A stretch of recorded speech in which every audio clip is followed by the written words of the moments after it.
talks. Mama ගැන විස්තරයක් කියන්නම් නැත්නම් ඔයාලා බලවි කොහෙන්ද මේ ටීචර් එක පාට මූඩ උඩින් පාත් වුණා. Okay. I'm Samadhi Vichetunga. I'm still reading a degree related to teaching English as a second language in honor in University of Kelaniya. Mama Samadhi Vichetunga. Mama දැනට කැලණිය විශ්වවිද්‍යාලයේ තුන්වෙනි වසරේ ඉගෙන ලබනවා. ඉංග්‍රීසි මම කරන්නේ ඉංග්‍රීසි විශේෂ උපාධියක්. එතකොට ඊට අමතරව මම LLB law student කෙනෙක් විදිහට ඉගෙන ගන්නවා. මම classes කරනවා literature English. එතකොට දැන් English O level නේ. දැන් අපි ඉන්නේ grade 10 වල. We have another 2 years. දැන් ඔයාලා මේ grade 10 ද එහෙම නැත්නම් grade 10 වලට යන්න බලාගෙන ඉන්නයිද? ඒ කියන්නේ still are you still in grade 9 or are you hoping to go to grade 10? මොකද තාම ස්කූල් පටන් ගත්තේ නෑනේ. grade 10 වල ඉන්නව නම් first of all I would say you have taken a good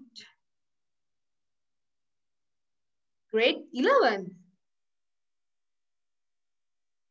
Okay, so both of you are from grade 11, right? Okay. So far, so we have only 1 year, right? එතකොට මේක යන්නේ revision එකක් විදිහට because we don't have the time to like now you are going to grade 11. ඒ කියන්නේ are you going to write the exam this year? මේ අවුරුද්දේ exam ලියන්න ඉන්න අයද නැත්නම් grade 11 වලට යන්න ඉන්න අයද?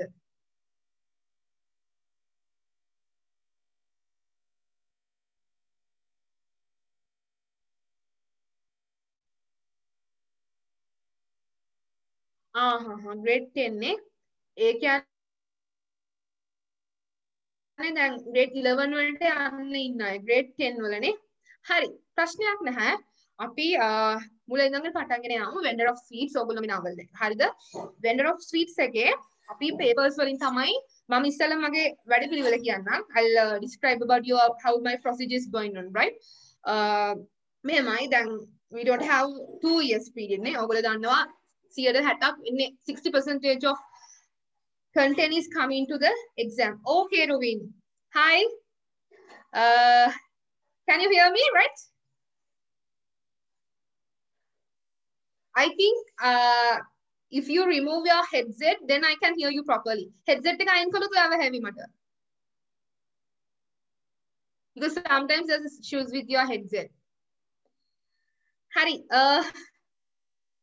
Rovin grade 11 ne?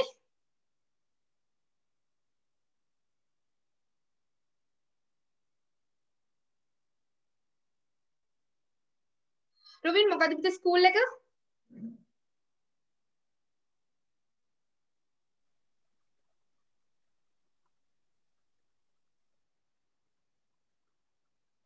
Okay. හරි මම කියන්නම් ඉස්සෙල්ලාම මගේ ප්‍රොසීජර් එක කොහොමද වෙන්නේ කියලා.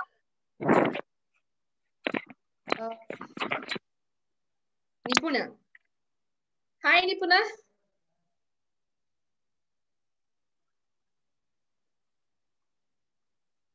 නිපුණ. Okay. අයියනේ මේ voice ලා මෙච්චර silent. හරි පුතේ දැන් අපි මෙහෙමනේ zoom එක හරහා තමයි දැන් අපි දැකලාත් නෑ video calling for the first time we are meeting, right? So කිසිම දෙයක් like no one is going to judge. First of all before starting the class I should explain about කවුරක්වත් ඔයාව judge කරන්නේ නෑ ඉංග්‍රීසි බැරි වුණා හරි සිංහලෙන් කමක් නෑ දන්න විදිහට අහන්න. Because we are not the expert in the field, right? අපි කවුරක්වත් මේ field එකේ experts ලා නෙවෙයි. ඒක නිසා ප්‍රශ්නයක් අහන්න බය වෙන්න එපා. මම කියන්නම් දැන් කොහොමද මේක වෙන්නේ කියලා. දැන් අපි දෙන්නම 11 වසරේ ඉන්නේ. ඒතකොට paper discussion එකක් විදියට දැන් අපිට time තියෙන 90 මම vendor of sweets ඔයගොල්ලෝගේ නාමල් දෙක. හරිද? RK නාරායන. මම හිතනවා ඔයගොල්ලෝ සමහරක් මොනවා හරි දෙයක් vendor of sweets ගැන දන්නේ නැති කියලා. ඒත් දැන් මේකේ අන්න වෙන්නේ අපිට revision එකක් විදියට. Because we have like 1 year නේ අපිට එක අවුරුද්දක්. ඒ කියන්නේ දැන් මේ තාම exams තිබ්බ නැහැ මේ 11 වසරේ ඉන්න අයට. They are going to have the exams on the next March වල තියෙනවා. After that your exams might be have on the December. සමහර දෙසැම්බර් තියෙනවා. ඒකට අපි ගත්තොත් කාලවකවානුව අපිට මාස 12ක් හෝ මාස 11ක් වගේ තියෙනවා. මේ මාස 11න් තමයි මේ full syllabus එක අපි cover කරන්න ඕන. හරිද? literature කියන්නේ theory නෙවෙයි. හරිද? ඔයා කොච්චර මේ novel එක 10 පාරක් කියවුවත් වැඩක් නැහැ. You should know how to write to an essay type answer properly. දැන් ඔයාලගේ paper එකේ structure එක දන්න ඕනේ. paper එකේ structure එකේ essay type questions 4ක් එනවා. 15 ගානේ ඊට පස්සේ short answers වෙනම ලියන්න එනවා. හරිද? එහෙමනේ හදන්නේ අපිට MCQs නෑනේ literature වල. First of all, I should Thank you because selecting literature as a your subject, because nowadays people are so scared to choose literature as one subject because their target is A9, right? A9 තෝරගන්න ඕන කමල අපේ ගොඩක් ළමයි, even the people who are following English medium කරා ඒගොල්ලෝ literature තෝරගන්නේ නැහැ. ඉතින් ඔයාලගේ මේ තීරණය ගැන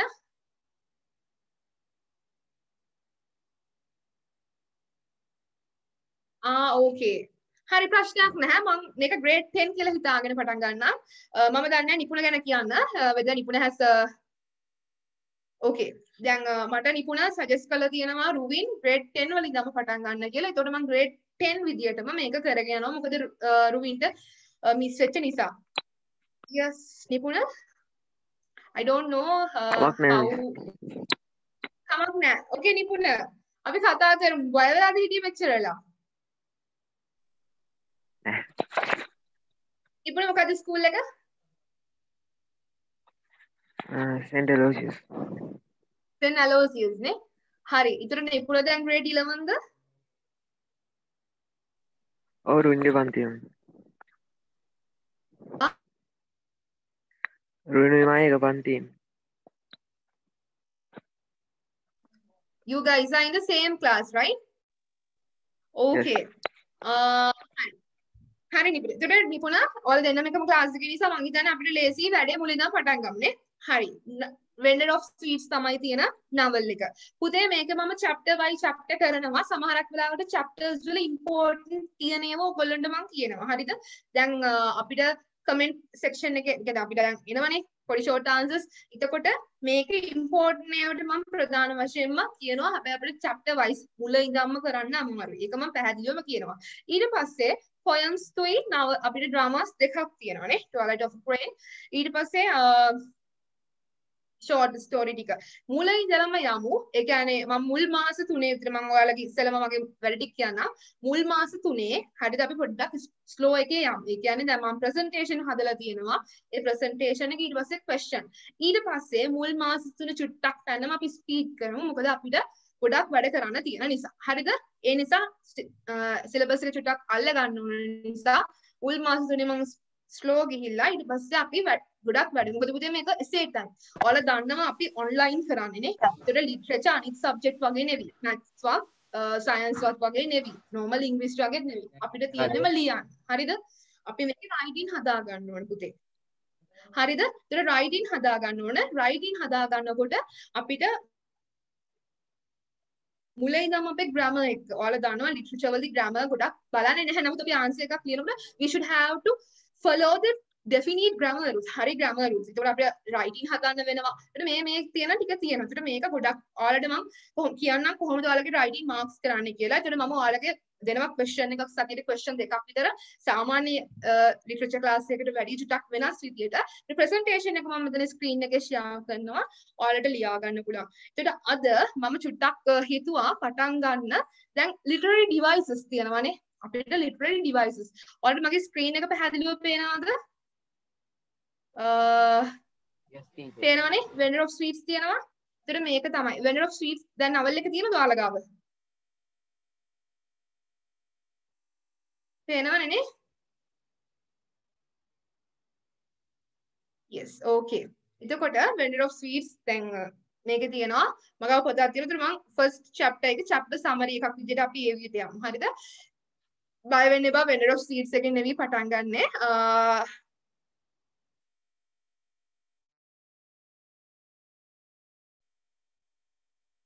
හරි. මගේ slide presentation එක පේනව නේද දෙන්නටම?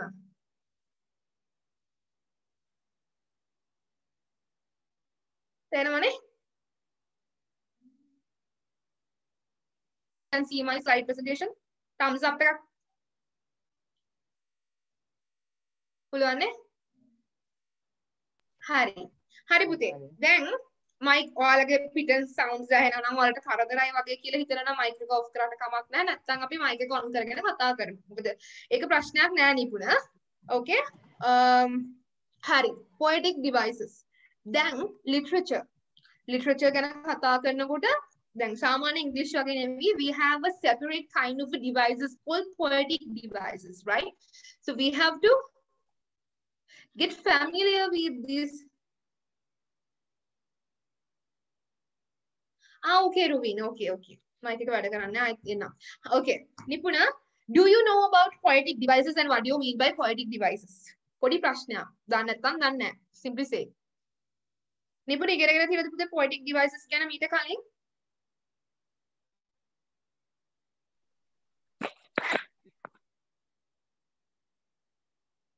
නෑ. කවුද? මට ඇහුන්නේ නැහැ. හරියට ඔයාව. Hari, the මෙහෙමයි. Literature කරනකොට we have to get familiar with these terms, right? Sometimes they are given a quotation from the poem or sometimes from the book or even sometimes from the any like short story, right? So therefore, in that case, you should know about what is this technique. අපිට literary devices කියලා ටිකක්. ඒවම තමයි මේ poetic devices කියලා කියන්නේ. ඒකට පුතේ අපි මේවා writing වලදී ගොඩක් writersලා use කරනවා. හරිද? දැන් R.K. Narayan වේවා, Keats වේවා, ඒගොල්ලෝ මේ වගේ poetic devices use කරනවා. ඒකට මම අද හිතුවා කොහෙන් අපි මුලින්ම poetic devices වලින් පටන් ගන්න එක හොඳයි. මොකද literature ඉගෙන ගන්න දරුවන් විදිහට poetic devices අපිට ගොඩක් වැදගත් වෙනවා. හරි. first slide එක.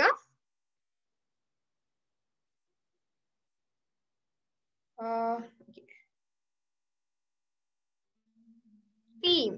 What do you mean by a theme?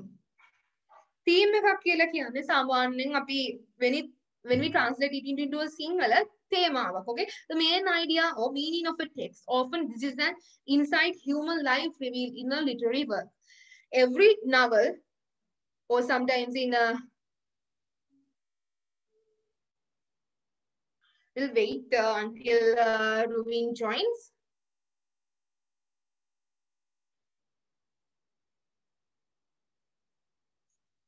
Okay, Ruvin,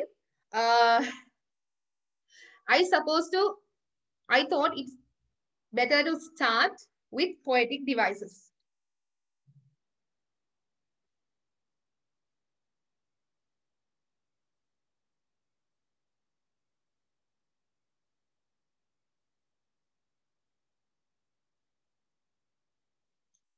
He's still connecting to audio. Okay, anyway, we'll continue. Poetic devices. Okay, Ruvin, I think it's better to start with the poetic devices. Ruvin, have you learned about the poetic devices previously? Poetic devices can ඉගෙන ගන්න තියෙනවද පුතේ මීට කලින්? කොහෙදී හරි school එකේදී හරි වේවා, තව වෙන ක්ලාස් එකකදී හරි වේවා. මම හිතුවා poetic devices. ඔව් Ruvin? ඉගෙනගෙන තියෙනවා.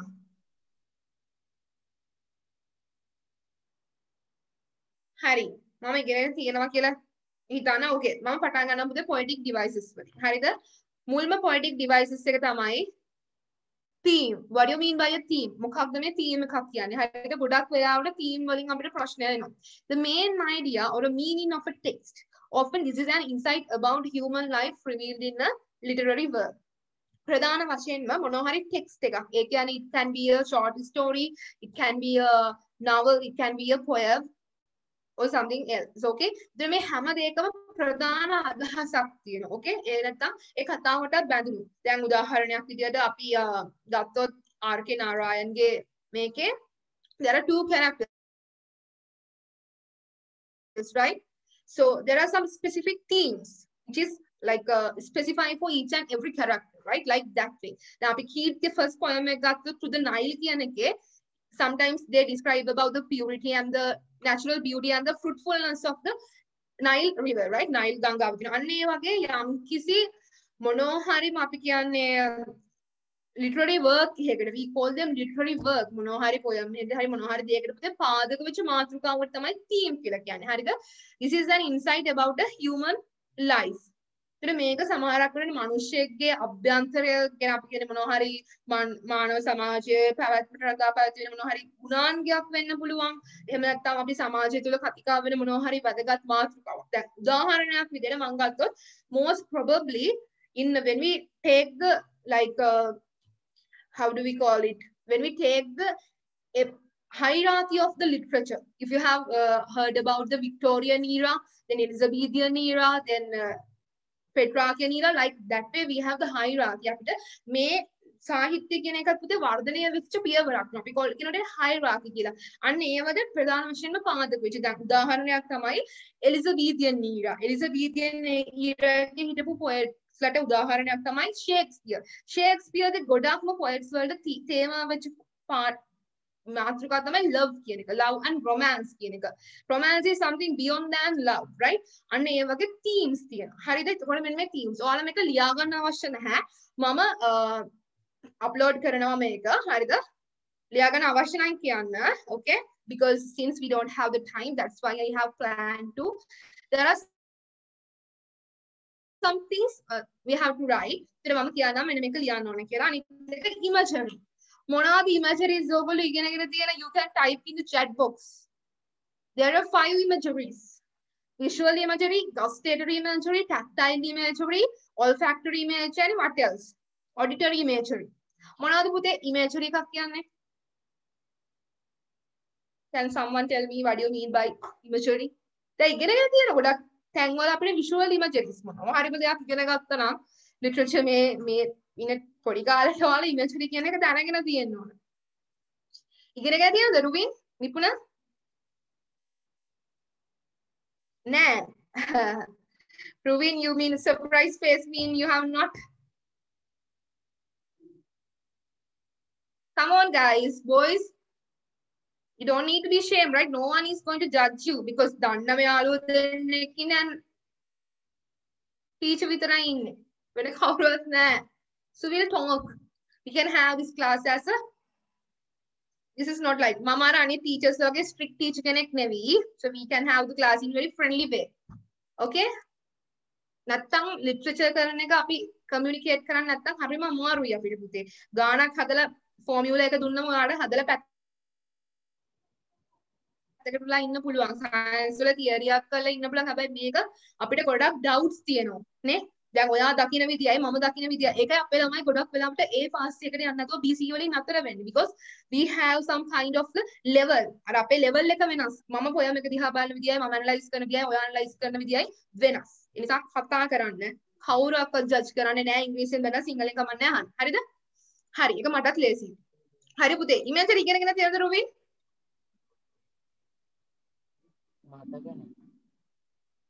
මතක නැහැ. What about Nipuna?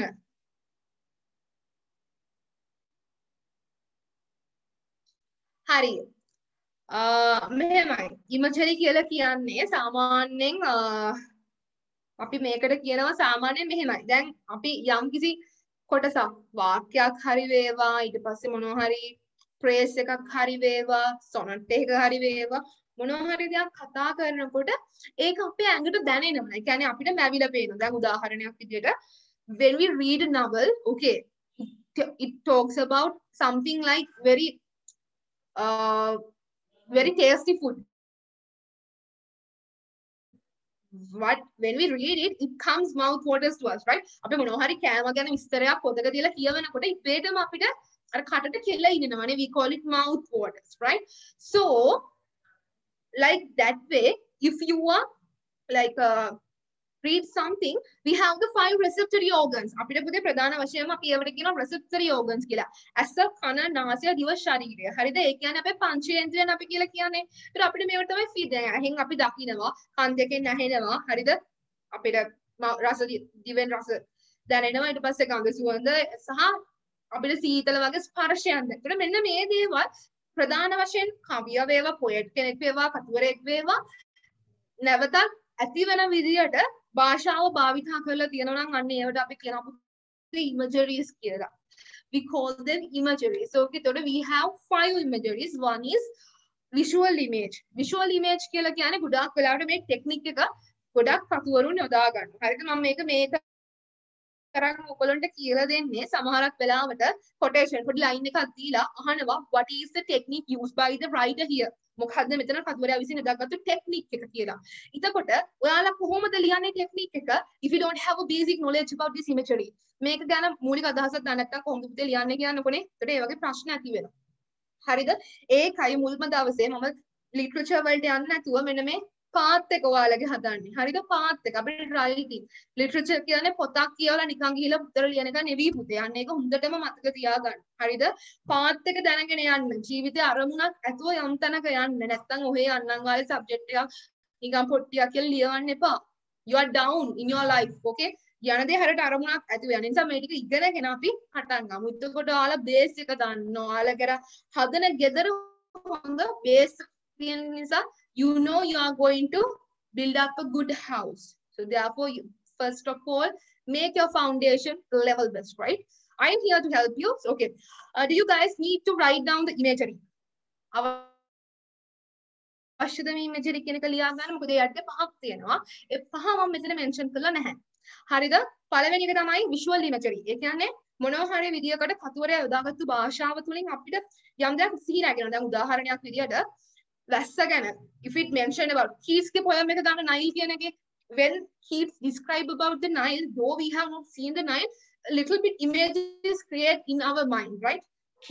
John Keats දන්නවනේ John Keats ව එයාගේ poem එක කියනකොට Nile පළවෙනි poem එක nature poem එකක් ස්වභාව ධර්මය ගැන අපි Nile ගඟක් දැකලා නැහැ. හැබැයි අපි පොඩි රූපයක් අපේ ඔළුවේ හැදෙනවානේ. අන්න ඒකට කියනවා visual imagery කියලා. VISUAL visual, right? The next one auditory image. ඒ කියන්නේ මේ කන් දෙකත් එක්ක. හරිද? ශබ්දය මගින්. උදාහරණයක් විදිහට මම ගත්තොත් මොනවා හරි poem එකකින් දැන් මම හොඳම poem එකක් තමයි ඉස්සෙල්ලා ඔයාලා එන්න කලින් syllabus එකේ තිබ්බා Village by the Sea කියලා. හරිද? Village by the Sea කියලා සමහරක් විට ඔයාලා අහලා ඇති. Village by the Sea by Anita Desai. Anita Desai කියන English Indian writer. හරිද? මල්ගුඩි දවස් කියන්නේ ආර්.කේ නාරායන්ට ඉස්සෙල්ලා කලින් තිබ්බ රෙකමන්ඩ් කරපු පොත.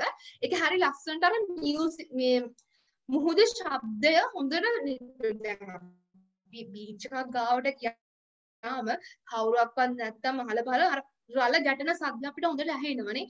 අන්න ඒ ශබ්දය කවිය වේවා රචකයා වේවා කතුවරයා වේවා හරි ලස්සනට වාක්‍ය ඛණ්ඩයක් මගින් පෙන්වලා දෙනකොට ඉබේට අර ශබ්දය අපිට දැන් අපි මෙතන ඉන්නා වගේ දැනෙනවා නම් අන්න ඒක auditory image කියලා, right?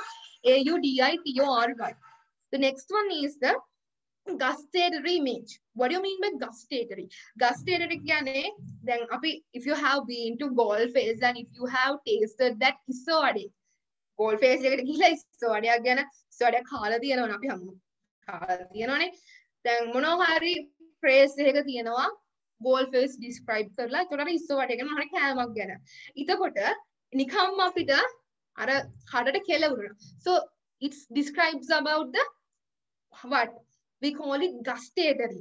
ඒ කියන්නේ ඒ විස්තර කියවන්න ඕනේ අපිට නිකම්ම ඉබේටම එනවා නම් ඒ තරම් රචකයා දක්ෂයි නම් ඒ කියන ඉෆෙක්ට් එක ඇති කරන්න we call it පුතේ what gustatory, right? Gustatory. It connects with your tongue. මේ දිවත් එක්ක සම්බන්ධ වෙන්නේ. The other one is olfactory image. Olfactory කියන්නේ නහයත් එක්ක. නහයත් එක්ක කියන්නේ දැන් මොනවා හරි අපේ ගඳ සුවඳ. We can smell from our nose, right? If the writer or the author has provided certain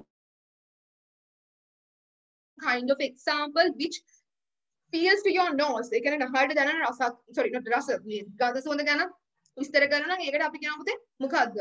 Olfactory, right? Factory නෙවෙයි olfactory. ඊළඟට අන්තිම තමයි tactile කියන්නේ. Tactile කියන්නේ you feel it. Sometimes it can be a touch, sometimes it can be a cold, warm, උණුසුම සිසිල වෙන මේ දේවල් තමයි ප්‍රධාන වශයෙන්ම imagery කියන්නේ.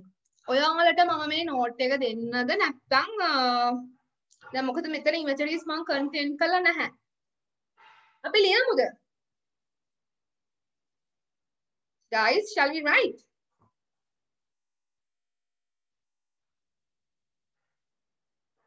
පුතේ අපි ලියමුද? කවුද කියන්නේ ලියන්නේ කියලා? Thumbs up, put a thumbs up if you say shall we write or put something else.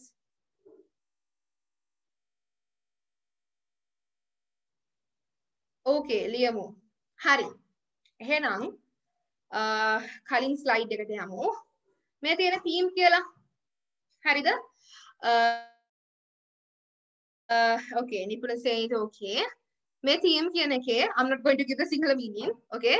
First write this one and I will tell what you write more. මෙන්න මේක ලියා. The main idea or the meaning of a text often this is an insight about human life revealed in a literary work. Yeah, you can start writing this part. First of all, before that, write the poetic devices. මුලින්ම ලියන්න පුතේ poetic devices කියලා. නැත්නම් මේ උඩින් pass කරනවා වගේ ඔයාලා බලයි මොකක්ද මේ කියන්නේ. හරිද? First one is poetic devices. Write the topic poetic devices. And then it's a theme.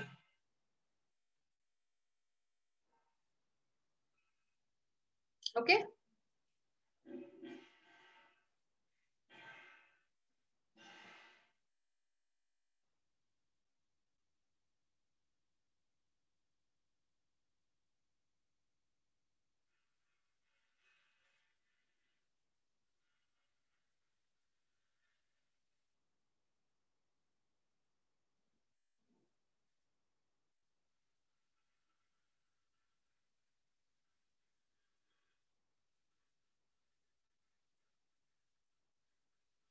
Finish? Okay, teacher. I want to add you some more. Whether තව ටිකක් add කරන්න ඕන. The main idea of or a meaning of a text. යම්කිසි text එක අර්ථය එහෙම නැත්නම් පුතේ අපි මේකට කියනවා meaning. main idea එක. හරිද? poem එකෙන් poem එකට meaning එක වෙනස්. හරිද?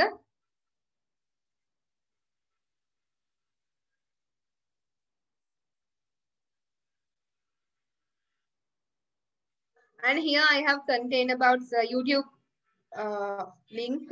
Once you go into this YouTube link, it's about how writers use. තව විස්තර ඕන නම් මේ YouTube link එකට ගිහිල්ලා බලන්න පුළුවන් මොනවද විස්තර තියෙන්නේ කියලා. Since I'm not going to play it now.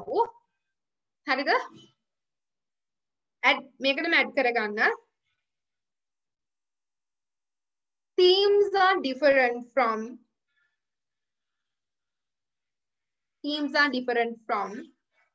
literary work to literary work. Themes are different from literary work to literary work. ඒ කියන්නේ literary work කියන themes වෙනස් පුතේ. දැන් උදාහරණයක් තමයි ඔයාලා ඉගෙනගෙන තියනවාද? දැන් අර මම කිව්වා වගේ මේ විකාශනය the broadcasting of the literature කොහොමද year එක කියන්නේ මේ generation එකෙන් generation එකට year එකෙන් year එකට ආවේ කියලා එහෙම ඉගෙනගෙන තියනවාද? ෂේක්ස්පියර්ගේ poems දැන් එහෙම කීට්ගේ year එක එහෙම ඉගෙනගෙන තියනවාද? No. Okay, don't worry. I will teach you them, right? මොකද year එකෙන් year එකට පුතේ අපි මේ year එකෙන් year එකට දැනගත්තම ඒක අපිට පහසුයි. If you have done, if you are going to do the literature in A levels, you can learn them more clear, right? Okay, are you guys finished?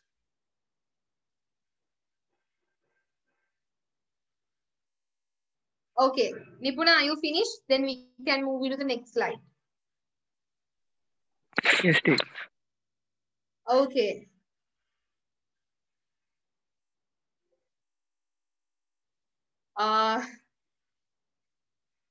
Okay, next one, imagery.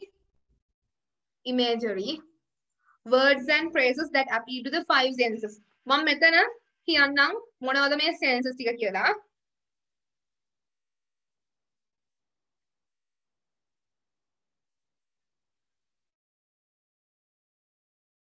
එකක් තමයි පුතේ visual imagery. Okay, visual imagery.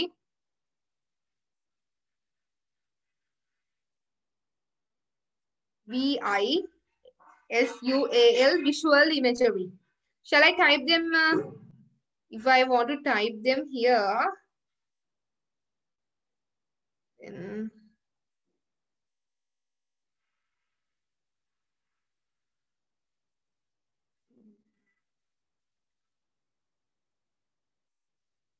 oh, I'm not good at that one. I can't, it doesn't allow me to write.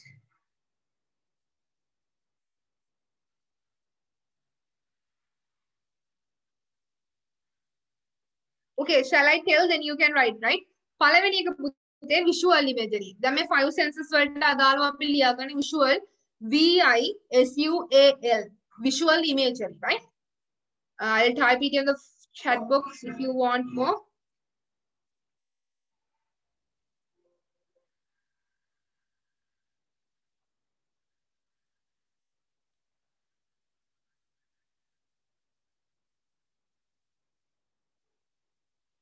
visual imagery. The next one.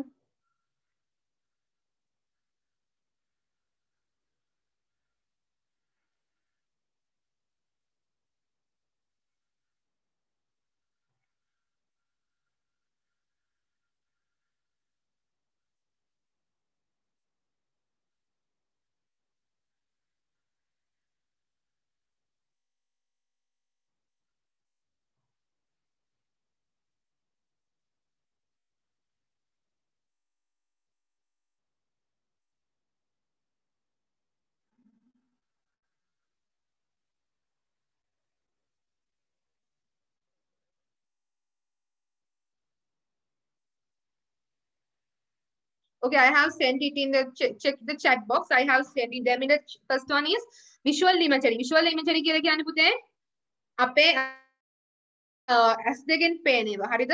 ඕක ලියා ගන්න ඕනේ නැහැ. මේ මොකක්ද කියලා visual imagery කියන්නේ කියලා. Just remember if the writer has used the language to create a visual effect that's called the visual imagery. Then the next one මම අර පැහැදිලි කරානේ ඉස්සෙල්ලම මේ මොකක්ද කියන්නේ කියලානේ.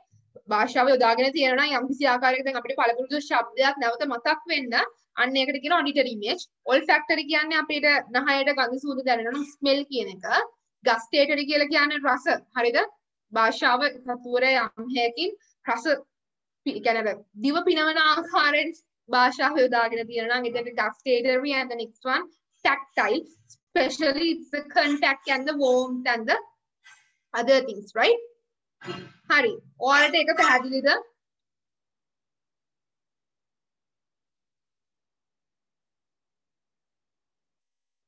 Did you write it?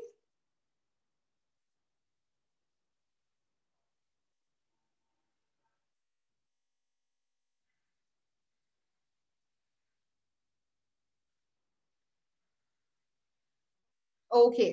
Praveen, okay. Nipuna, you are finished, right? Hari, එතෙන්ට එනකම් මොනවා හරි ඔයාලට තේරෙන්නේ නැති දෙයක් තියෙනවද? මේ මිස් මට තේරෙන්නේ නැහැ මොකද මේ ඉමේජරි කියන්නේ කියලා එහෙම මොනවා හරි තියනවද?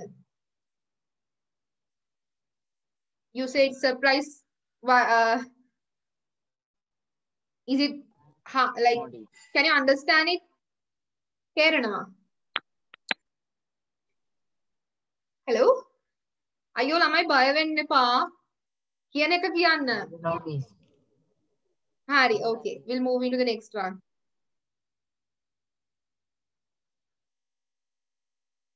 What do you mean by sound? That means sound. අහලා තියෙනවද මෙන්න මේ වචන? Rhyme එක, rhythm එක, repetition කියන එක. Have you learned it before? මොකද්ද rhyme කියන්නේ? මොකද්ද rhythm එක කියන්නේ? මොකද්ද repetition කියන්නේ?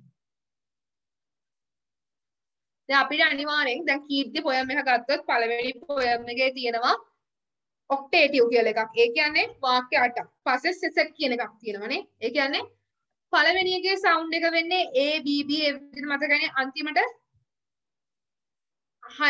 එහෙම rhythm pattern එකක් තියෙන පුතේ. සමහරකට A B B වෙන්න පුළුවන් A B A B B C C D ඒ විදිහට rhythm pattern එකක් තියෙනවා. මොකද මේ rhyming pattern එක කියලා කියන්නේ rhyme කියන්නේ මොකක් වගේ කියන්නේ rhythm. හරිද? ඒකට rhythm කියලා කියන්නේ rhyming pattern එකම තමයි. repetition කියලා කියන්නේ පුනරුක්තිය. පුනරුක්තිය කියලා කියන්නේ එකම ශබ්දය වේවා එකම වචනය වේවා යම් කිසි ආකාරයක අවධාරණයක් කරන්න දෙවාරයක් හරි ඊට වැඩිය හරි යෙදিলা තියෙනවා නම් අන්න ඒකට අපි කියනවා repetition කියලා. ඒක ඇවිල්ලා හිතලා මතලා කරන දෙයක් නැතුව මේ poem එක ලියන කෙනාට හරි මොනක් මේ වෙනවද කෙනෙක්ට හරි මේ වැරදිලා කරන දෙයක් නෙමෙයි. හරිද? If they put the repetition it means they are going to highlight, they are going to emphasize. Emphasize කියන්නේ මොකද පුතේ? What do you mean by emphasize?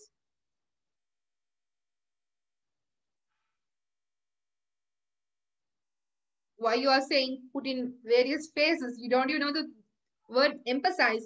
Emphasize කියන්නේ අවධාරණය කරනවා. දැන් නැත්තම් වචනේ මම chat box එකේ දාන්නම්. ගොඩක් වෙලාවට essay types ලියනකොට එන වචනයක්. හරිද? ඔයාලට ලියන්න පුළුවන් the writer emphasizes කියලා.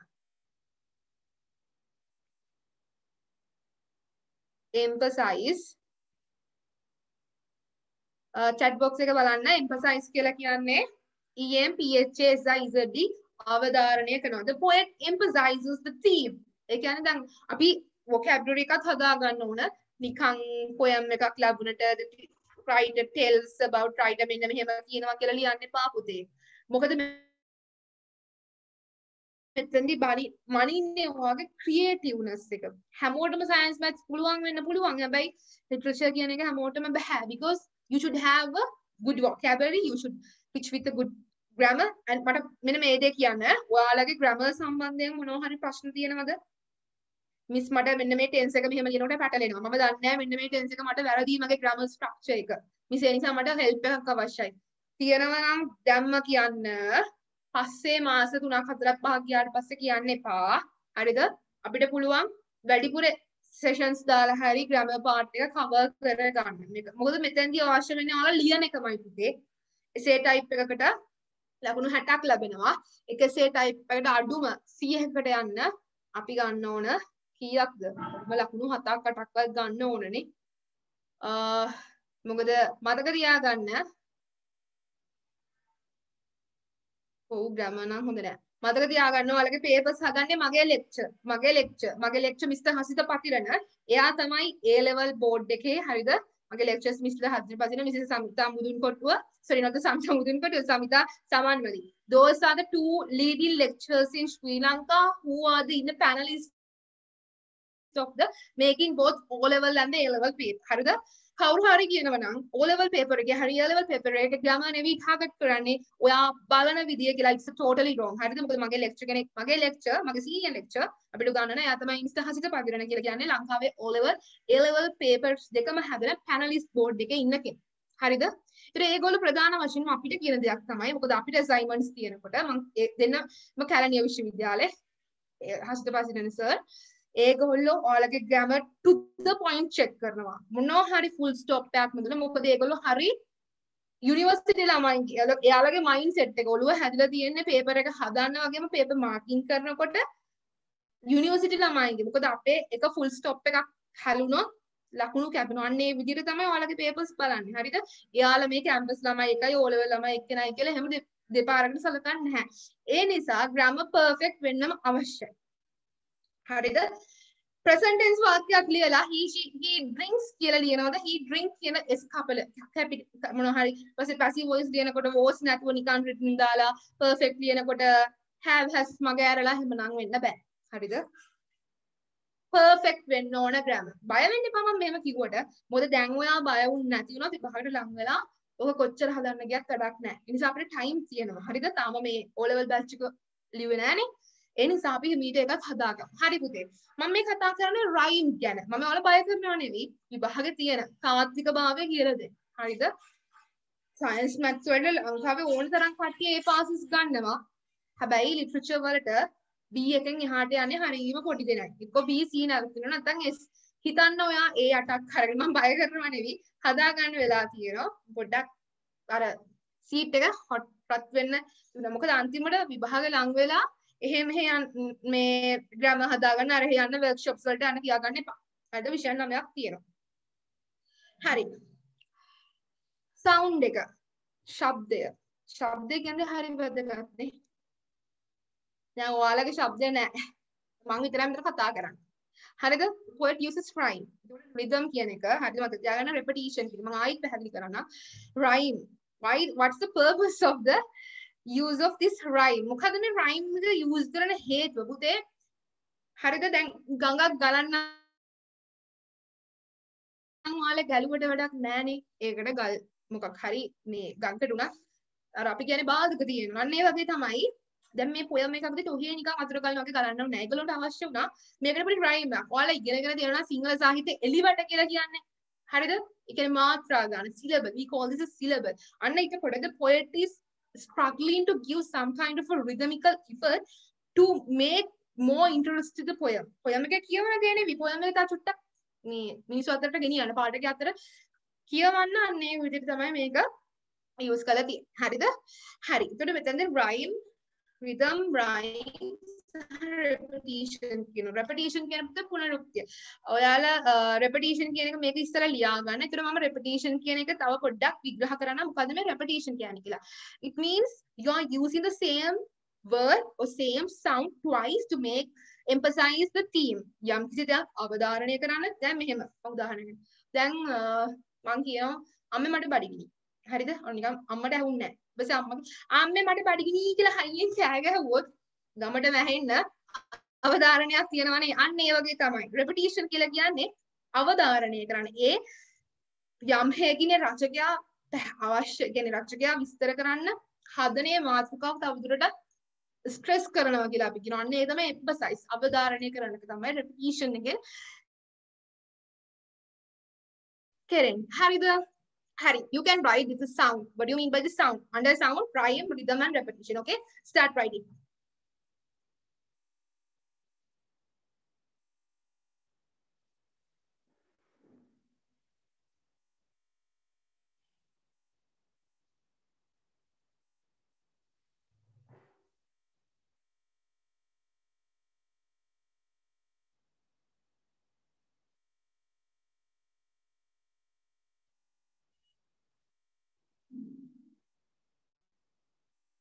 හරි ඔයාලා ලියන අතරේ මට කියන්න දැන් මොනවා හරි දැන් අපි ඔයාලා කොහොමද කැමති මොකද මම ප්‍රයොරිටි එක දෙන්නේ මගේ කියන්නේ මම දැන් ඔයාලට කියවනේ ඉස්සෙල්ලා මගේ ප්ලෑන් එක කොහොමද යන්නේ කියලා. එතකොට ඔයාලා වැඩිපුර ફોකස් කරන්න ඕන දැන් ග්‍රැමර් ඕන කියලා වින් කිව්වා. එතකොට දැන් අවංකවම කියන්න ඔයාලට මොන සයිඩ්ද රයිටින් කියන එක දැන් සාමාන්‍යයෙන් ලකුණු කොහොමද තිබ්බේ? ටීචර් මාක් කරලා දෙනකොට සාමාන්‍ය essay type question එක වගේ මම හිතනවා grade 10 වල year exam එක වලට තිබුණාද කියලා නේද මම දන්නේ නැහැ. يعني middle term හරිය තිබ්බනම් මොන වගේද marks තිබ්බේ සාමාන්‍යයෙන් out of the 100?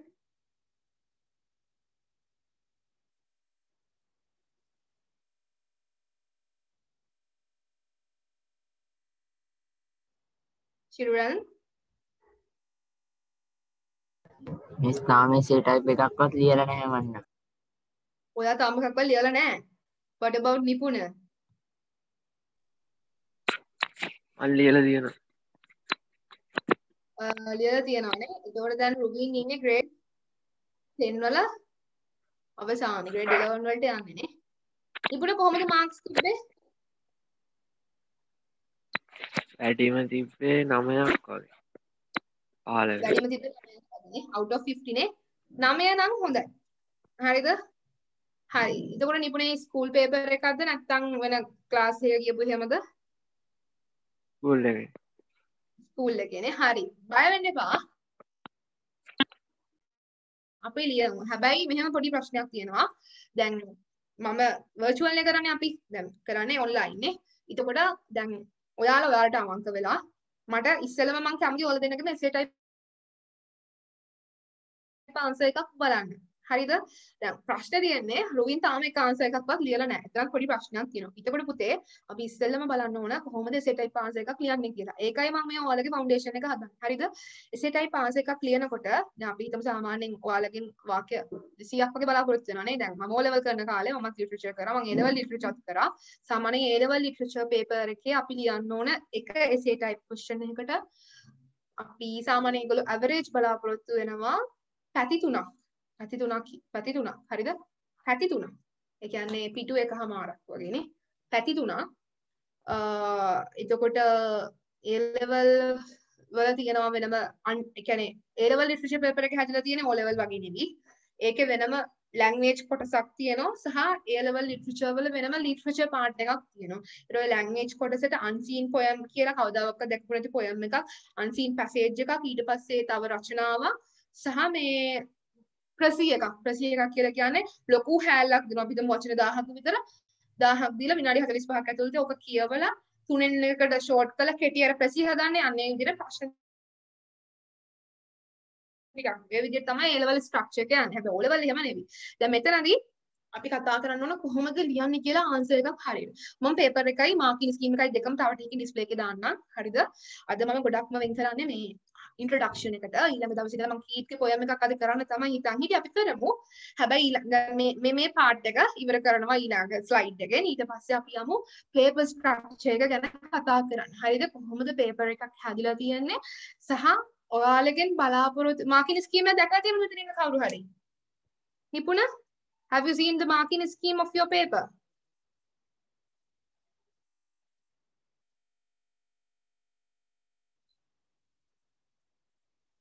ඒ කියන්නේ marking scheme එක මෙන්න මේකයි කියලා. සාමාන්‍ය ලකුණු දෙන විදිය. හරි. මම ඒක play කරා. මේ screen එකේ play කරනවා. Don't worry about it. හරි. මේක ලියාගත්තනේ. ලියුවද? හරි. නිපුණ? I think Nipuna also done. Then I'll move into the next one. Okay. මේ තියෙන rhythm කියන්නේ මොකක්ද? බැලු බැලමට පිටුමන ආස දෙයක් තියෙන්නේ. හරිද? rhythm කියලා කියන්නේ පුතේ the beat of a poem. beat poem එක තියෙන beat එක music නෙවෙයි. normal poem එකක තියෙන beat කියලා කියන්නේ rhythmය. rhythmය කියන එක තමයි මේ rhythm කියලා කියන්නේ. හරිද? ඊට පස්සේ මේ තියෙන phrases of words in a stanza. දැන් මේ තියෙන rhyme pattern එකක්. බලා ගන්න හොඳට. මේ තියෙන KA December leaves කියලා මම පොඩි poem එකක් ගත්තා. හරිද? දැන් ඔයාලට පොඩි දල අදහසක් දෙන්න. මේ මොකද දල අදහසක් දෙන්න තමයි මම මේ කොටස අරන් තියෙන්නේ. December leaves. හරිද? lines කියන්නේ මොකද්ද කියලා. දැන් ඔයාලා දැනගන්න ඕන. දැන් line එකක් කිව්ව මොකද්ද මේ line එක කියන්නේ? December leaves මේක ලියලා තියෙන K.S. Tarbert කියලා writer කෙනෙක්. The fallen leaves are cornflakes that fill the lawn's white dish, and night and noon the wind's spoon that stirs them with the swish. එතකොට මෙන්න මේ එකකට මේ මගේ laser point එක පේනවානේ. මේ එකක් මෙන්න මේකට කියනවා A කියලා. A line එක. මේක B line එක. මේක C. දැන් බලන්න මෙන්න මේකේ අග තියෙන ශබ්දය cornflakes. හරිද? මෙන්න මේ cornflakes කියන කොටසින් තමයි ඔයා ජජ් කරන්නේ rhyme pattern එක. අපි කතා කරන්නේ rhyme කියලා ඊළඟට කොටස. අන්නේ rhyme එක පුතේ මෙන්න මේ අවසාන අපි කියන සිංහලෙන් එලිවැට කියලා. ඒ කියන්නේ වාක්‍ය ඛණ්ඩයක් අවසන් වෙන ශබ්දය. අන්න ඒකට තමයි rhythmය rhyme කියන්නේ. ඒකට අන්නේ rhythmය ප්‍රධාන වශයෙන්ම සමාන වෙනවා. දැන් මෙතන බලන්න මේ and night and noon and a spoon. මෙතන ඌන් sound එක ඌන් අන්න එතන උන් කියන sound එක තමයි මෙන්න මේ දෙකේම අන්න ඒ වගේ ශබ්දයන් සමාන වෙනකොට අපි ඒවට කියනවා same rhyme එකම rhyme එක. ඒතර මෙතන මම මෙතන C කියලා නම් කළා මෙතන C. දැන් මෙතන බලන්න cornflakes තුයි dish කියන එකයි සමාන වෙනද ශබ්දය. දැන් cornflakes ඔයාලත් කියන බලන්න අපි mic unmute කරලා දෙන්නම කියමු cornflakes dish කියලා. Come on guys. cornflakes dish. ඉතින් මේ දෙක සමානයිද මේ ශබ්ද දෙක? නෑ. ඉතින් බලන්න මේ dish කියන එක swish කියන එකත් එක්ක සමානයි. හරිද? dish කියන එක swish කියන එකත් එක්ක සමානයි. එතකොට මේ දෙකම BB sound කියලා එන්නේ. හරිද? එතන මම මෙතන dish කියලා දාපු නිසා තමයි මෙතන BB. මගේ පොඩ්ඩක් එළිය සද්ද ඇහෙනවද ඔයාලට? Don't care about it, right? වැඩිපුර ගණන් ගන්න එපා. Okay. dish swish. ඒතර මෙතන BB කියලා. හරිද?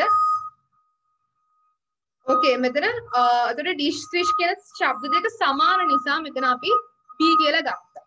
ඊළඟ එක දැන් මෙතන බලන්න the sky a silver shifter. හරිද? a shifting white and slow.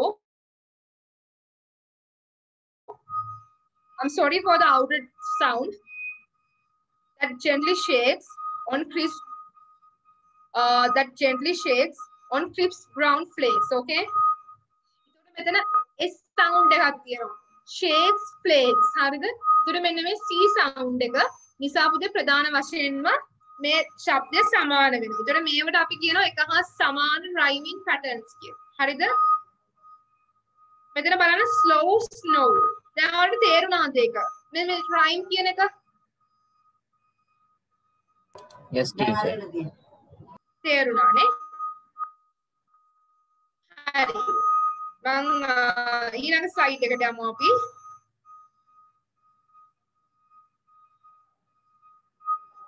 මේ තියෙන්නේ form එක. මම මේක ලියා ගන්න අවශ්‍ය නැහැ. මේ ලොලි මොකද්ද මේ ශබ්දය? මෙතන තමයි මේ දැන් poem එකක්. හරිද? මෙතන මේ structure එක අපි sugar coated කියලා අහලා තියෙනවද? sugar coated කියලා එකක් අහලා තියෙනවද? sugar coat කියලා සාමාන්‍යයෙන් poem එක sugar coat කියලා කියන්නේ හරිද? යම් කිසි දෙයක් අර දැන් මොනවා හරි තිත්ත දෙයක් පැණි රස ඔත්තලා මොනවා හරි පැණි රස දෙයක් මොනවා හරි දෙයක දාලා කන්න දුන්නට ඒක ඇතුළට කනකොට අපිට තිත්තයිනේ. අන්න එතකොට සාමාන්‍යයෙන් මෙන්න මේ poems වල තියෙන sugar coated structure එකක්. මුලින් appearance එක මතු පිටින් හරිම සුන්දරයි, හරිම ලස්සනයි, හරිම හැබැයි යන්න ගැඹුරට තියෙන්නේ එක්තරා විදියක ජීවිතයට ආදර්ශයක් දෙන දෙයක්. එහෙම නැත්නම් අර අපි මතු පිටින් දක්න සුන්දරත්වයට වඩා එහා ගියපු දෙයක් විදිය. මම මෙතනට යන්නේ නැහැ කතා කරන්න. සවුන්ඩ් එකෙන් මම අදට මේ කොටස ඉවර කරනවා. හරිද? ලියා ගන්න rhythm කියන්නේ the beat of a poem. poem එක beat එක කියන එක. හරිද? මේක ගැන don't care. I just add 4 to just product idea එකක් දෙන මේ picture එක මම ඇඩ් කරේ. හරිද?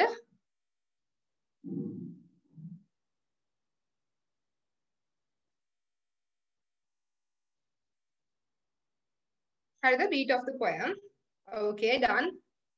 And no need to write this one. Okay, මේ line එක කියන්නේ මොකද්ද? rhyme structure එක. මේ කියන්නේ ඒ කියන්නේ යම්කිසි ශබ්ද දෙකක් එක හා සමාන ශබ්දයක් දෙනවා නම් ඔයාලට ඒක rhyming pattern එක. rhyming pattern එක ගැන කතා කරනකොට ඒක ශබ්ද. දැන් මෙතන බලන්න cornflakes වලට මම A කියලා ශබ්දයක් දුන්නා. මොකද ඒක වෙනස්.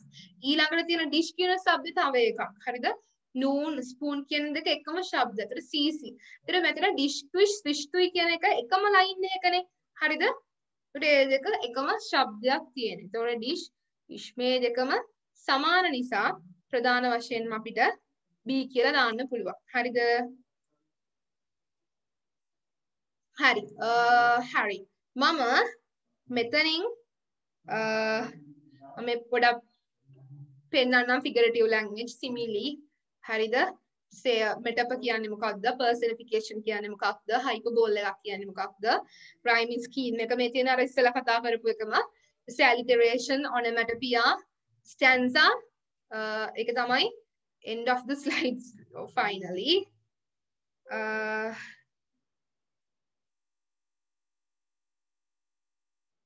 Okay, so this is about the මේ ටික තේරුණාද? මේ ටික තේරුණාද? ඔව් මිස්. හරි. බය වෙන්න එපා. විෂයට බය වෙන්න එපා. හරිද? අපි ඉස්සරහට යමු. මම අද මම කියවනේ කීට්ගේ poem එකක් තෝරගත්තේ. හරිද? කීට්ගේ poem එකක්. ඊට කලින් මෙන්න මේක මම චුට්ටක් කතා කරන්න ඕන. පුතේ පේනවද?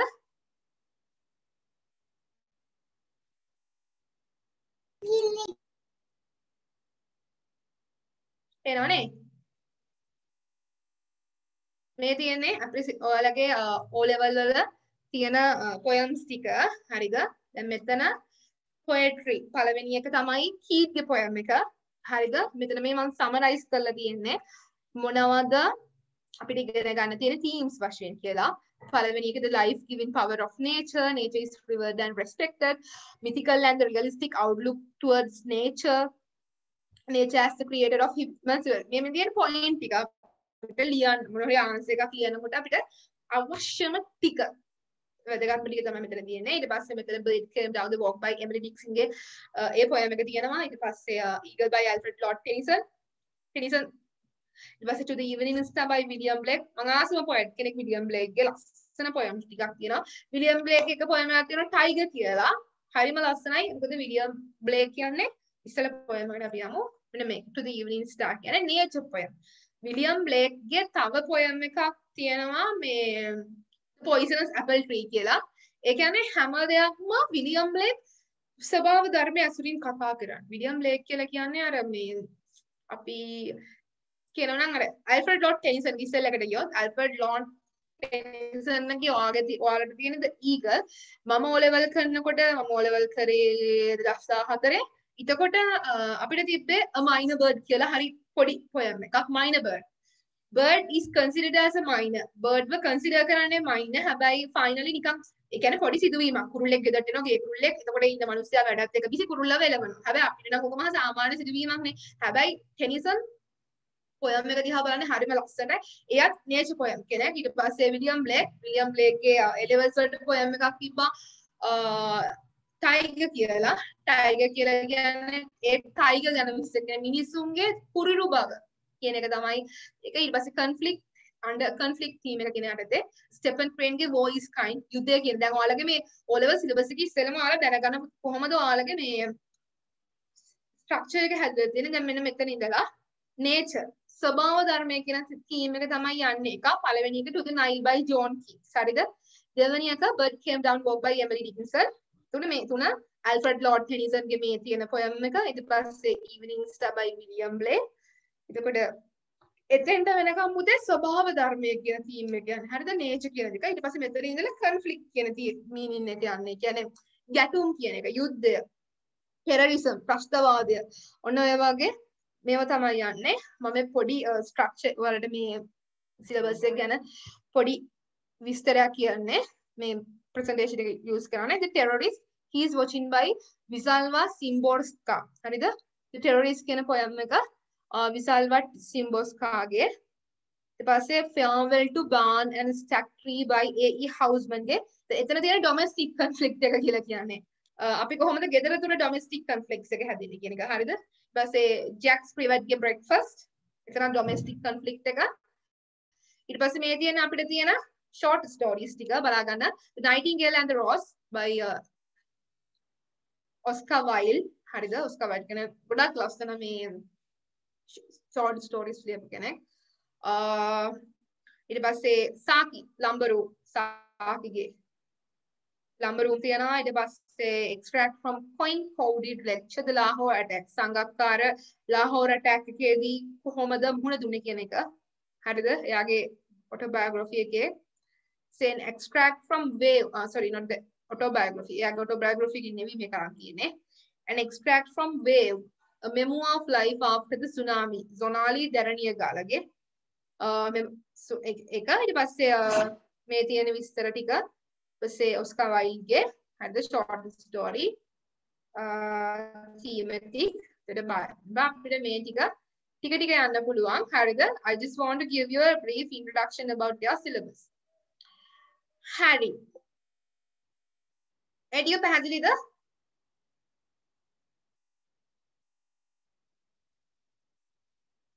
Yes. Okay. There are other it's 5:15. We'll move into our first poem. පියමු අපේ පළවෙනි poem එකට.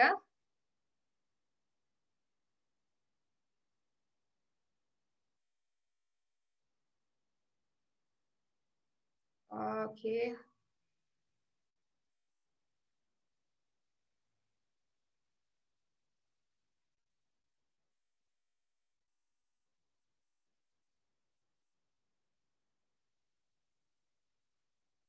Okay, and this is my okay, this is about the presentation. Do you need any question? මොනවා හරි ප්‍රශ්න තියෙනවද? මේ මොනවා හරි poem සම්බන්ධව? literature කරන ළමයින්ට තමයි මේ ලෝකේ වැඩිපුරම ප්‍රශ්න තියෙන්න ඕන. හරිද? මොකද අපි අනුගේ ප්‍රශ්න විස්තර කරන අය. Okay? හරි. Give me 1 minute to share my screen.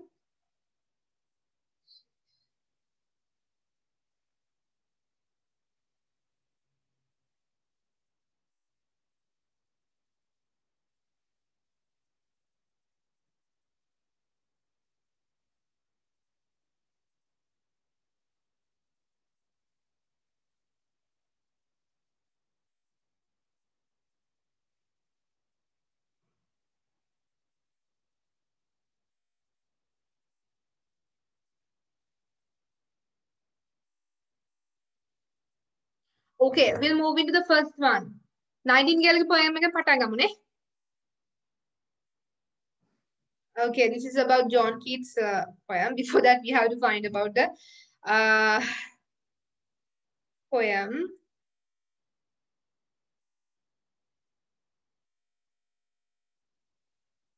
Give me 1 minute to find my poem. Okay, before that, I want to talk with you the literary movements of poets. මොකද මේ literary movements කියලා කියන්නේ කියන එක මම ඒක කතා කරන්න මම හිතියේ අද. මගේ ස්ක්‍රීන් එක පැහැදිලිව පේනවනේ පුතේ?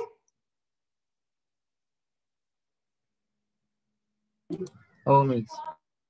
හරි. හරි.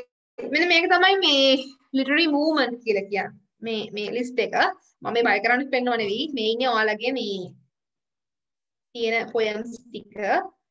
හරිද? ඔයාලට ඉන්න poetලා ටික. එතකොට මේගොල්ලෝගේ අපි background එක කියලා කියන්නේ දැන් අපි වැදගත්ම දෙයක් තමයි ඕනම poem එකක් අපි analyze කරන්න කලින්. කියන්නේ ඕනම poem එකක් අපි පොඩ්ඩක් තවදුරටත් එහාට ගිහිල්ලා ඉගෙන ගන්න යනකොට අපි දැන් literature ඉගෙන ගන්න ළමයි විදියට සාමාන්‍යයෙන් අපේ පුරුද්දක් තියෙන්න ඕනේ අපි පොඩ්ඩක් ඒක ලියපු writerගේ. හරිද?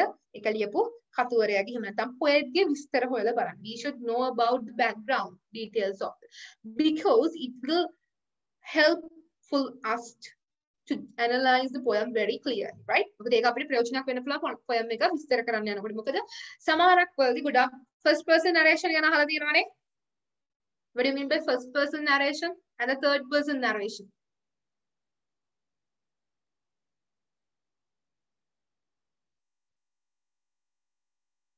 අහලා නැද්ද?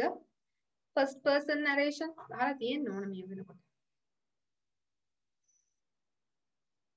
Nipuna, have you heard about ලැබුව අත්දැකීමක් ඇසුරෙන්?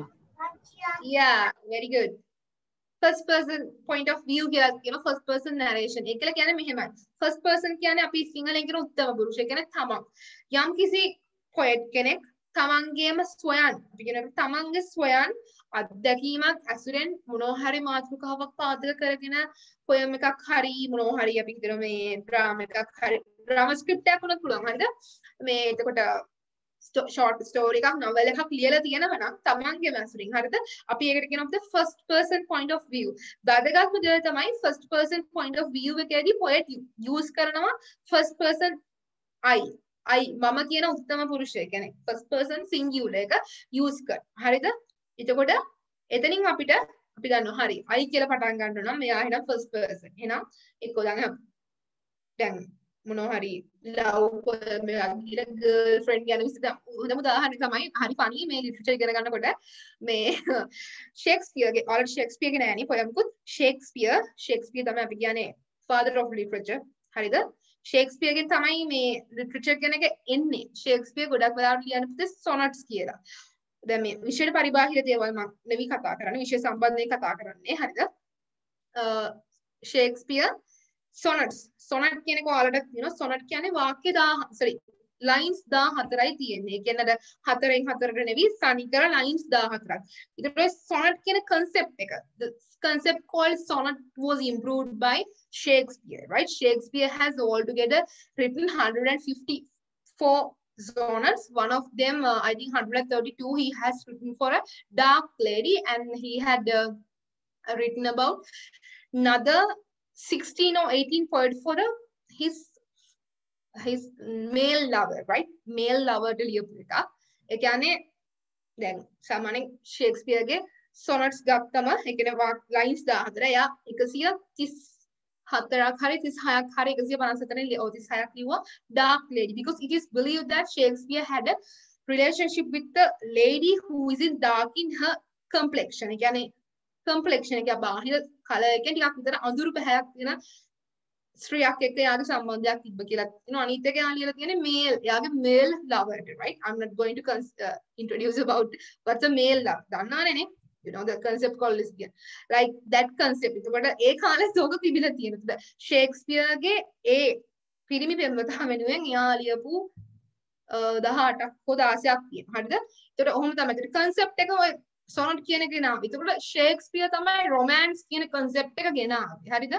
එතකොට දැන් මේ තියෙන්නේ කීට්ස්ගේ පේනවනේ nationality එක. I'll zoom it. මම පොඩ්ඩක් zoom කරන්න. දැන් පේනව නේද? හරිද? John Keats ගැන අපි කතා කරමු. Keats belonged to the Great Britain. His nationality is British.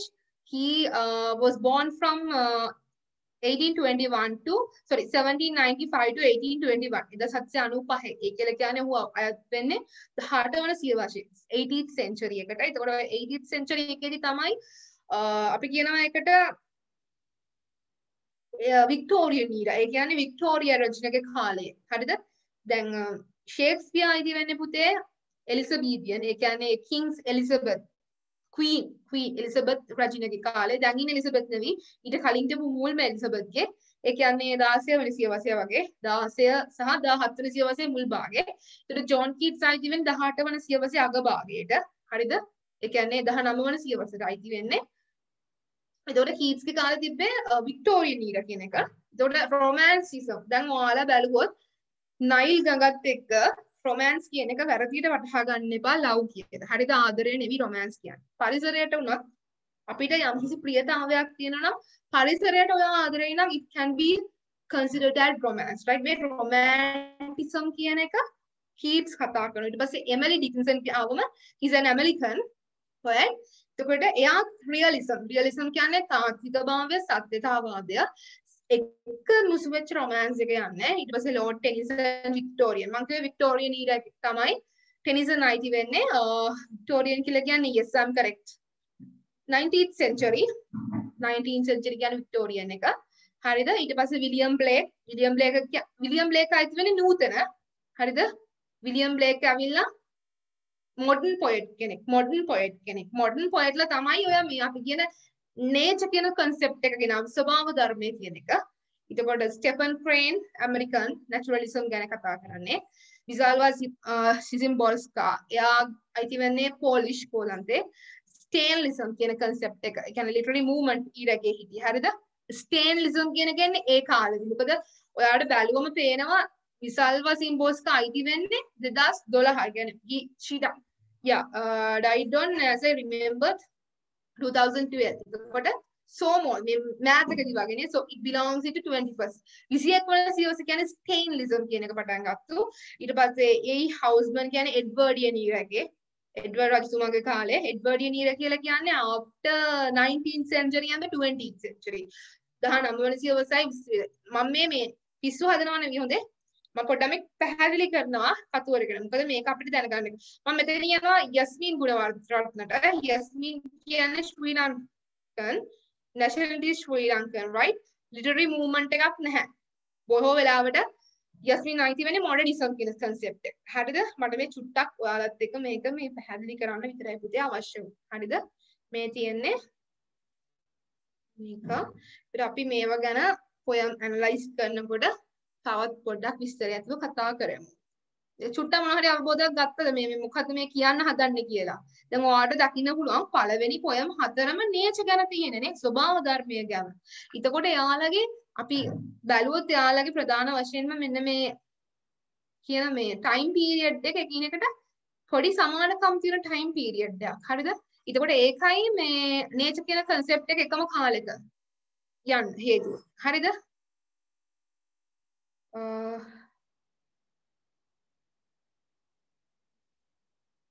Okay. We'll move into the other poem. Okay, give me 1 minute to find it from my search bar. දැන් ඔයාලා ගාව මේ poet මේවා තියෙනවද ඔක්කොම? Anyone who needs the presentation and I mean the තියෙනවද ඔයාලා ගාව? මොකක්ද ඔයාලා ගාව තියෙනවද මගේ poems තුයි anthology එක තියෙනවද? novel එක මේවා? ඔව් ටීචර් තියෙනවනේ. Yeah, well, give me 1 minute to find about Keats' poem.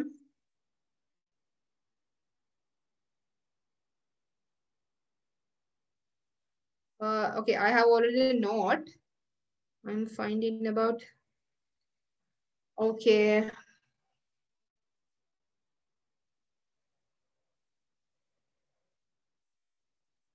I have the poem. Okay, before moving into the poem, I think it's a.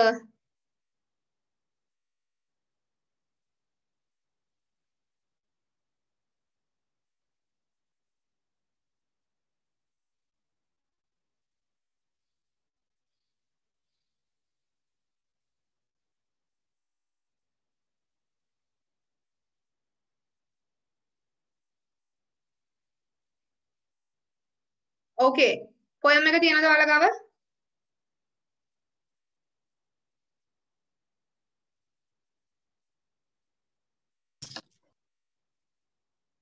poem එක තියෙනවද පුතේ? ඔව් මිස්. තියෙනවානේ.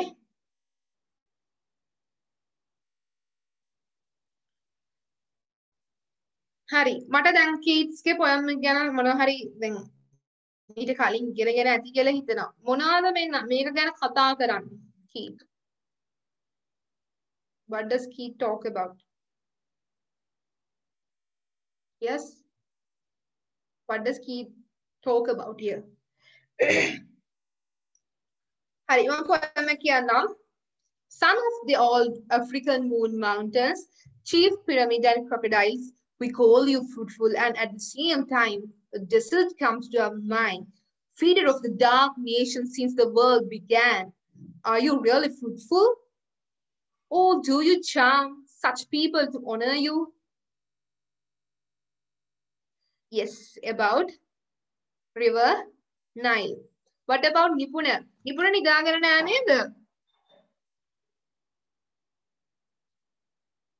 Nipuna, are you sleeping? එච්චරටම boring the? Nipuna? Hello, are you sleeping? Nidida? Oh no? නෑ. Okay. Nipuna තේරුණා නේද කියපු දේවල්? මොනවා හරි ප්‍රශ්න තියෙනවද නිපුණට? ඔව් මිස් තේරුණා. ප්‍රශ්නේ නෑ. බොරු කියන්න එපා තේරුණා කියලා.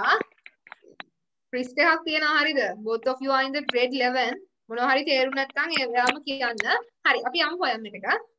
Son of the old African moon mountains, chief of pyramids and crocodiles, we call you fruitful, and at the same time, a desert comes to our mind. Feeder of the dark nation since the world began, are you really fruitful, or do you charm such people to honor you who, tired with hard work, rest for a while between Cairo and Deccan? Oh, our vague notions may be wrong. They must be. It is ignorance that makes useless waste of all except itself. You do sprinkle dew on green rush leaves like our rivers and taste the pleasant sunrise. You have green islands too and hurry towards the sea happily. Okay? What do you know about River Nile now? මොනවද මේ River Nile ගැන දන්නේ ඔයගොල්ලෝ? And first of all, I should tell about John Keats. He's a British person, right? John Keats කියන්නේ පුතේ බ්‍රිතාන්‍ය ජාතිකයෙක්. But you know, this river Nile, it grows from the Egypt, right?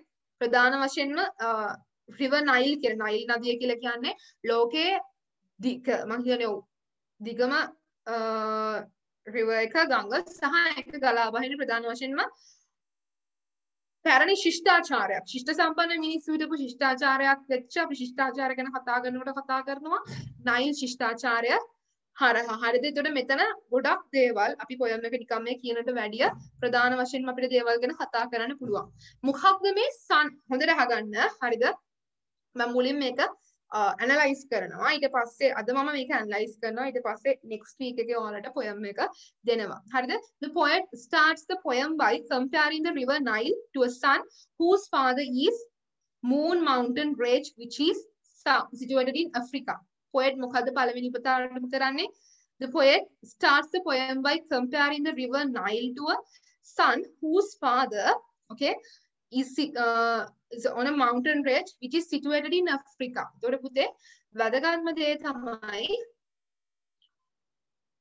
රචකයා පටන් ගන්න son of the old African moon mountains. Mountains කියලා කියන්නේ old African පැරණි අප්‍රිකානු කියන්නේ කඳු පද්ධතිය කියන්නේ ක්‍රේන්ජ් ගැන කතා කරන්නේ පුතා කියලා. බලන්න මොනතරම් ගෞරවයක්ද දෙන්නේ කියලා okay. Son of the because the start is so strong. ඒ පටන් ගන්න strain එක ගොඩක්ම දෙකක්. Okay. John Keats directly addresses the river Nile adding an apostrophe to the sonnet. Sonnet එකකට sonnet John Keats directly addresses to the river Nile adding an apostrophe to the sonnet. Sonnet එකට apostrophe එකක් තියලා තමයි ප්‍රධාන වශයෙන්ම river Nile කියන තැන පටන් ගන්න. ඒතර මෙතන මේකට පෙළි කීයක් තියෙනවද මේකේ? lines kida 1 2 3 4 5 6 7 8 9 10 11 12 13 14. How do we call this type of a poem? කොහොමද මේකට කියන්නේ? මේකත් දැනගන්න එපා මේ ස්ට්‍රක්චර් එකට කොහොමද කියන්නේ? මතකද මං කිව්වා දැන් මීට කලින් විනාඩි 5කට 10කට කලින් father of the sonnet is whom? Yes, sonnet. මේකට කියන්නේ පුතේ sonnet කියලා. හරිද? මේ sonnet මුලින්ම introduce කරලා දුන්නේ කවුද? Shakespeare. හරිද? එතකොට මේක තියෙනවා. හරි. sonnet එක. Sun is a metaphor which is a direct comparison to the river Nile. එතන මෙතන sun කියලා කියන්නේ කාටද? Son of the old is a direct comparison. කෙලින්ම මේක compare කරනවා. ඍජු compare කිරීමක් කාටද මේක කියන්නේ? Son of the old African to Nile River, right? The poet uses sun as a direct comparison to the Nile River, though which the poet attempts to add emphasis to its mate, right? Okay, so the next one, Old Moon Mountain Range is the parent of the river Nile according to the poet, thus it can be introduced as a personification.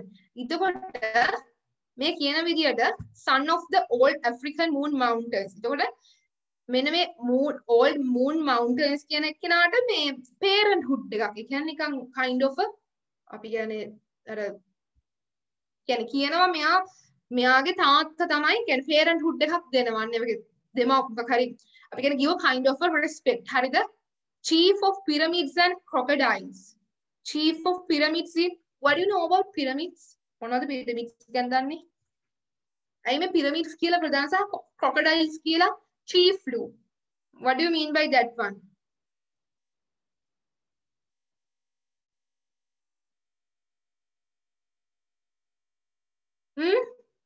ළමයි chief of pyramids කියන්නේ මොකද්ද? pyramid දන්නවනේ. මතක තියාගන්න. The river Nile flows from a pyramid. Okay, pyramid and the civilization, and there is the place where the civilized people lived, right? මේ Nile ගඟ පුතේ ගලා වහින්නේ pyramid අතරින්. pyramid හදන්නේ පාරාවෝ. හරිද? එතකොට දැන් මෙතන කියනවා Nile ගඟ ඇවිල්ලා chief of pyramid. chief කියලා කියන්නේ මෙතන ගෝත්‍රයක නායකයෙක්. kind of a meaning it gives a leader of a tribe. අපි tribe කියන්නේ ගෝත්‍රයක්. හරිද? ඔයාලා මට මතක නෑ movie එක. Yeah, that's Asterix, right? Have you already watched the Asterix? සූරපප්පා බලලා තියෙනවනේ. සූරපප්පා බලපු නැති එක්කෙනෙක් මෙතන නෑනේ. සූරපප්පාගේ මතකනේ ජුලියස් සීසර් එක affair එකක් තියෙනවා Cleopatra. හරිද? Cleopatra. We consider Cleopatra as the most beautiful woman in world history. හරිද? ඒකට Cleopatra ඉති වෙන්නේ කොහටද? මේ ඊජිප්ට් අර පාරාවුන්ගේ. හරිද?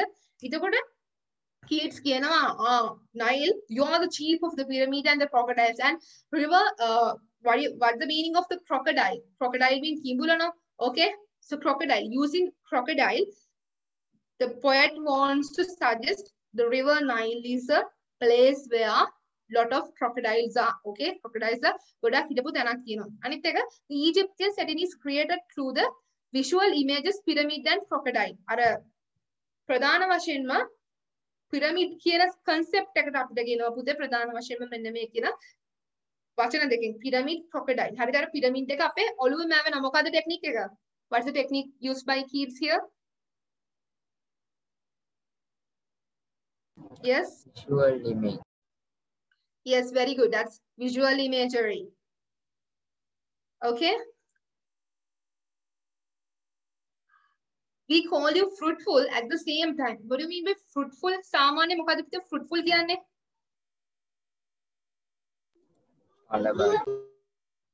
ඵලදායි. අන්න හරි. We call you fruitful at the same time. ඒ වගේම අපි ඔයාලට කියනවා ඵලදායි කියලා. It means a desert comes to our mind. What do you mean by desert? Desert එකයි අපේ ඔළුවට එන්නේ. desert කියලා කියන්නේ කාන්තාරයක්. හරිද? මම මෙන්න මෙහෙම පොඩි ප්‍රශ්නයක් අහනවා ඔයාගේ. කාන්තාරයක් ඵලදායි වෙන්න පුළුවන්ද? මේ පළවෙනි line එකේ කියනවා kids, we call you fruitful at the same time a desert comes to our mind. If I ask you, can a desert be fruitful?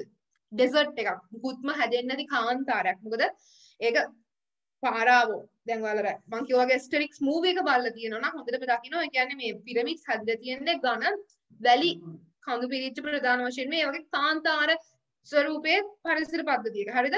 එතකොට poet කියන දේ හරි. We call you fruitful. අපි ඔයාට කියන river Nile ඔයා ඵලදායි. But desert come to our mind. හැබැයි අපේ ඔළුවට එන්නේ කාන්තාරයක්. මෙතන ටෙක්නික් එකක් තියෙනවා. Can you tell that technique? If you have learned this one, have you heard about juxtaposition? Juxtaposition කියලා අහලා තියෙනවද? මීට කලින්?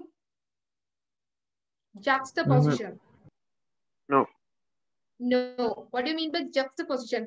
Juxtaposition කියලා කියන්නේ එකිනෙකට වෙනස් concept දෙකක්. කොහෙත්ම සමාන කරන්න බැරි concept දෙකක් මොනවා හරි තේරුමක් දෙන. දැන් මෙන්න මේ හිතන්නකෝ කාන්තාරයක් කොහෙත්ම අපිට පළදායි වෙන්නේ නැහැ නේ. කාන්තාරයක්ම මුඩු බිමක් and it's like a kind of a barren area. barren කියලා කියන්නේ වචනේ ඕනනම් ලියා ගන්න මුඩු. මේ වචනේ ගොඩක් වෙලාවට එනවා. හරිද? මේ ටෙක්නික් එක ඇවිල්ලා juxtaposition. I will type it on my chat box.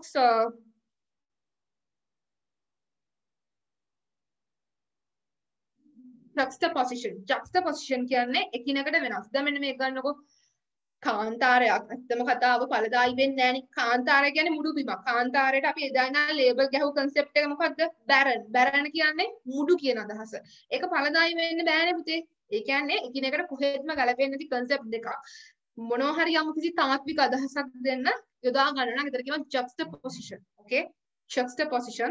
මම මෙතන barren කියන වචනේ දාන්නම්. barren කියන්නේ මුඩු කියන එක. Okay?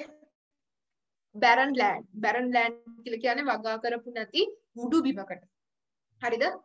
juxtaposition. juxtaposition එක තමයි මෙතන fruitful කියන එකයි desert කියන එකයි. Okay? fruitful කියන එකයි desert කියන එකයි.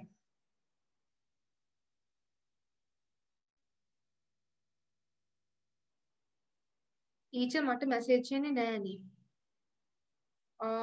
ඇයි ඒ? Can you check the chat box? Chat box එක බලන්න පුළුවන්ද?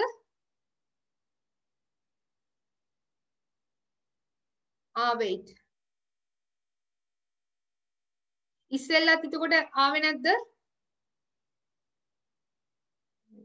I'm sorry. I will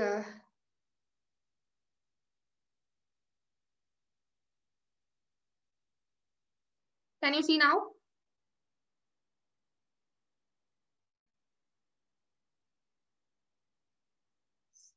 I'm sorry, I selected only one person, that's why. ඒකට ඉස්සෙල්ලාම visual imagery ටිකත් ඒකත් ආවේ නෑනේ. I'm sorry, I'll type it here. No. අර imagery ටිකට මේ ටිකත් පුතේ ලියන්න පුළුවන් නම් ලියා ගන්න. හරිද? visual imagery.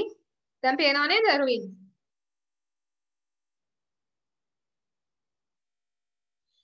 Oh, me. I'm sorry because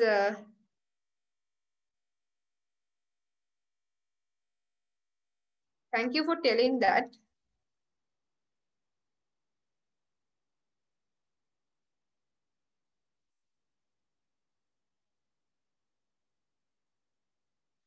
ඔයාලගේ අර ඉමේජරි ටිකකට මේ ටිකට ලියා ගන්න. Okay. Juxtaposition එක ලියා ගන්න. Juxtaposition mean bringing two contrastive concept to give one particular meaning. යම් කිසි විශේෂ තේරුමක් දෙන්න එකිනෙකට වෙනස්. දැන් උදාහරණයක් මම ගත්තොත් සුදු කළු black and white කියන එක ඕක ඇවිල්ලා සාමාන්‍ය එක විතරක් juxtaposition එකක්. හරිද? අර ස්ලයිඩ් එකේදී අර මම ඉස්සෙල්ලා ඔයාලට පෙන්නුවේ poetic devices කියලා පුතේ. අන්න ඒකේදී juxtaposition එක ඉගෙන ගන්න පුළුවන්. හරිද? metaphor කියන එක metaphor ඉගෙන ගන්න තියෙනවද? Have you learned about metaphor? Oh. metaphor කියන්නේ මොකද්ද?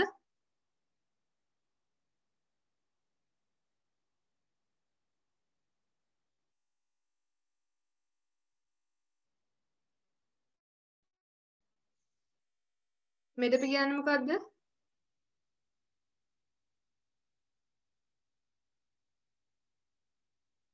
metaphor කියන්නේ comparison metaphor. මතක නැද්ද?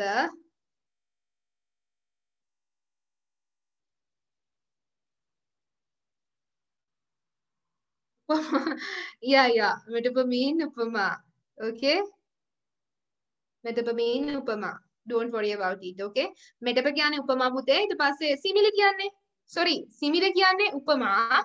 උපමා රූපකයක් තමයි මෙටප කියන්නේ. හොඳම උදාහරණය තමයි මෙටප එකයි simile එකයි වෙනස් කරගන්න. Simile එකේදී like as කියන වචන දෙක කියනවා. හරිද? Simile එකේදී. හැබැයි මෙටප එකේදී වෙන්නේ you are comparing something to as it is.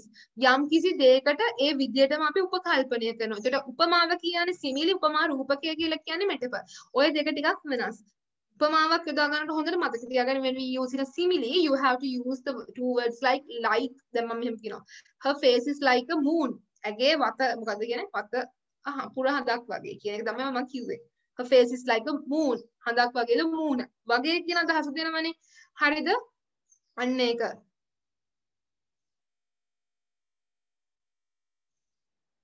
හරි අපි යමු ඊළඟ එකට එතන මේ ටික වෙනකන් තේරුණා නේද A desert comes to our mind. We imagine the desert which is barren, but the poet tells we call you fruitful.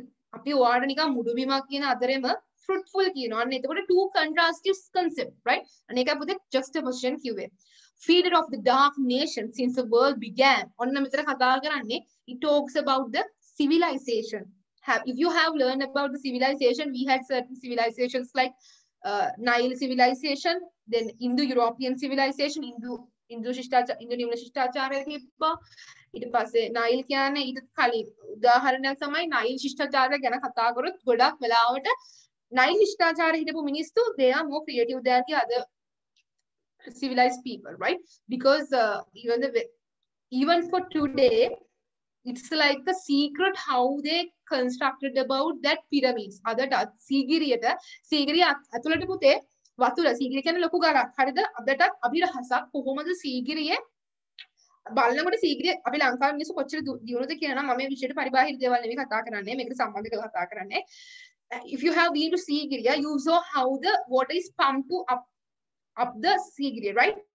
ඒ කියන්නේ කොහොමද කියලා දැකලා තියෙනවා සීගිරියට ප්‍රධාන වශයෙන්ම සීගිරිය ගලුට ගිහින් තියෙනවා නම් අපිට ඒ තාක් ඒ කියන්නේ ශතවර්ෂ ගණනාවට කලිනුත් අපිට හොඳ මේ මොනවද අපි කියන්නේ වාරි මාර්ග පද්ධතියක් තිබිලා තියෙනවා මොකද සීගිරිය වගේ ලොකු ගලක් උඩට වතුර ගෙනිච්ච මිනිස්සු අපි ඒ කියන්නේ වතුර හොඳ ජලය පම්ප් කරලා හරිද එහෙම ඒකට අදටත් ඒක සීක්‍රට් එකක් කියන්නේ තාමත් රිසර්ච් කරනවා how did the ancient people was able to එක්ක අපිට assume අපිට ගෙස් කරන්න තියෙනවා නැත්නම් සාමාන්‍යයෙන් දැන් කාශ්‍යපතුමාද Kashyapa was the one who made the Sigiri okay fortress no ඒ රාජධානිය හැදුවේ. එතකොට එක්ක මිනිස්සු දාවල වතුර ඇද්ද කියලා but it's unbelievable.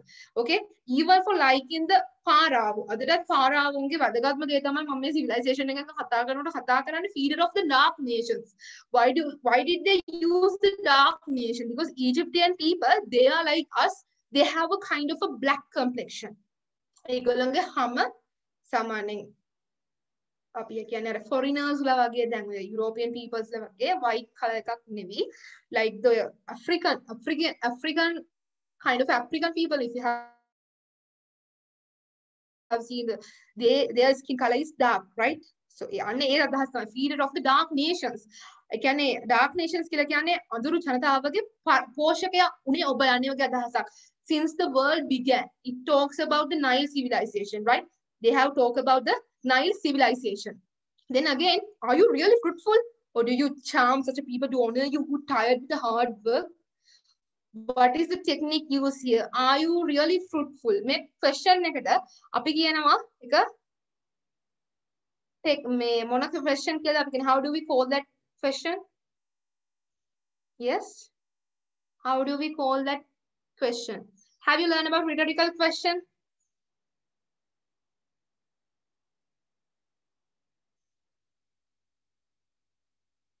Yes? Rhetorical question කියලා අහලා තියෙනවද පුතේ? ඒ කියන්නේ rhetorical question mean the poet asks a question which is we cannot give a proper answer. මෙන්න මේක. මේ ළමයි rhetorical question අහලා තියෙනවද? අහලා නැත්නම් නෑ කියන්න. Say no. I put it in the chat box. Nipuna, Ruvin.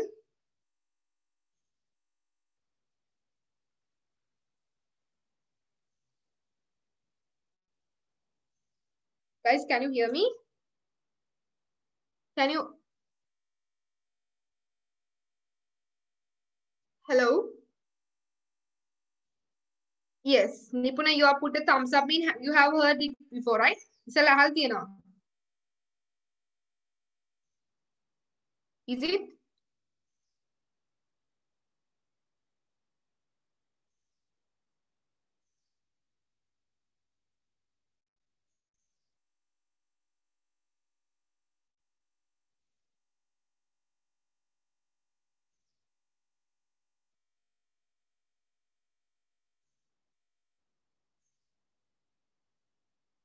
Ah, okay, you can hear me, right?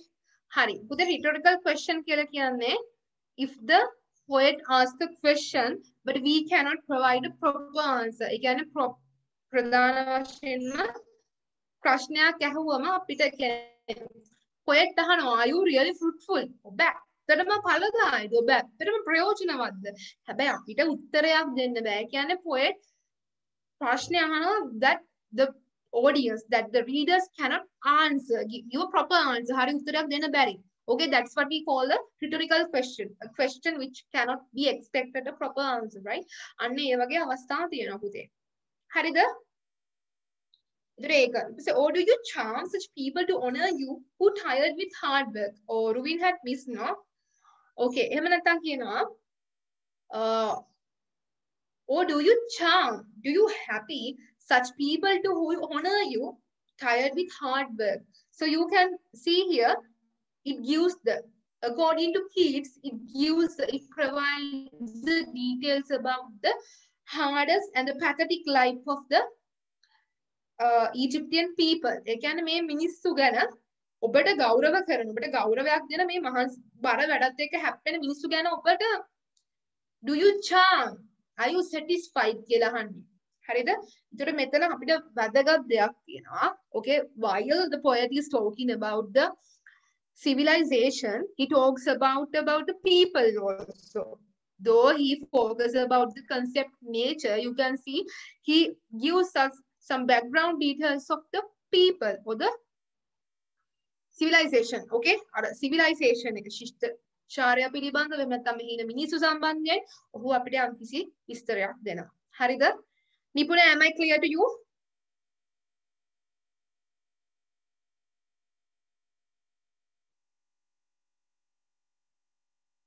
Yes? Then what do you mean by Cairo and Deccan?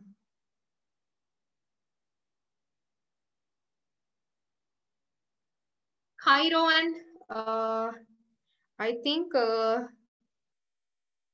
your friend has left the meeting, no? Okay, we'll see until he joins. Hari පුතේ, Cairo සහ Deccan කියලා කියන්නේ two destinations where the Africa and the Asia is meet. ආසියාව සහ අප්‍රිකාව කියන දෙක හමු වන මේ එක්තරා destination ගමනාන්ත දෙකක් තමයි මේ Cairo සහ Deccan කියලා කියන්නේ. හරිද? ඒතකොට මෙතනදී මේ rest for a while between Cairo and Deccan. Poet is asking about rhetorical question. You can see the question mark here, right? Rest for a, are you going to river Nile? Are you going to have a relax? Are you going to have a little kind of a rest while between the Cairo and Deccan? Here the poet talks about two destinations where the Africa and the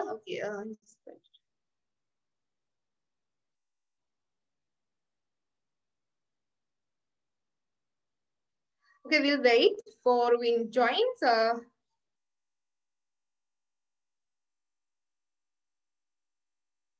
Ruvin, are you here?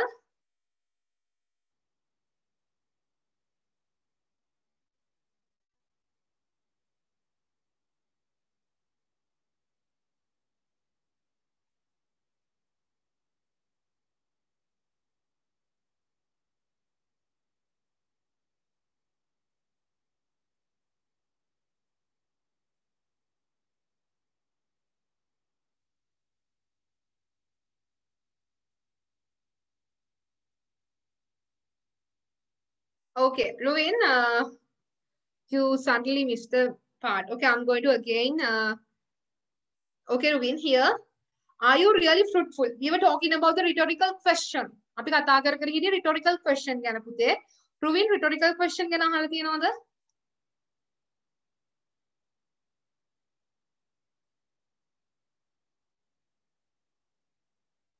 Rubin?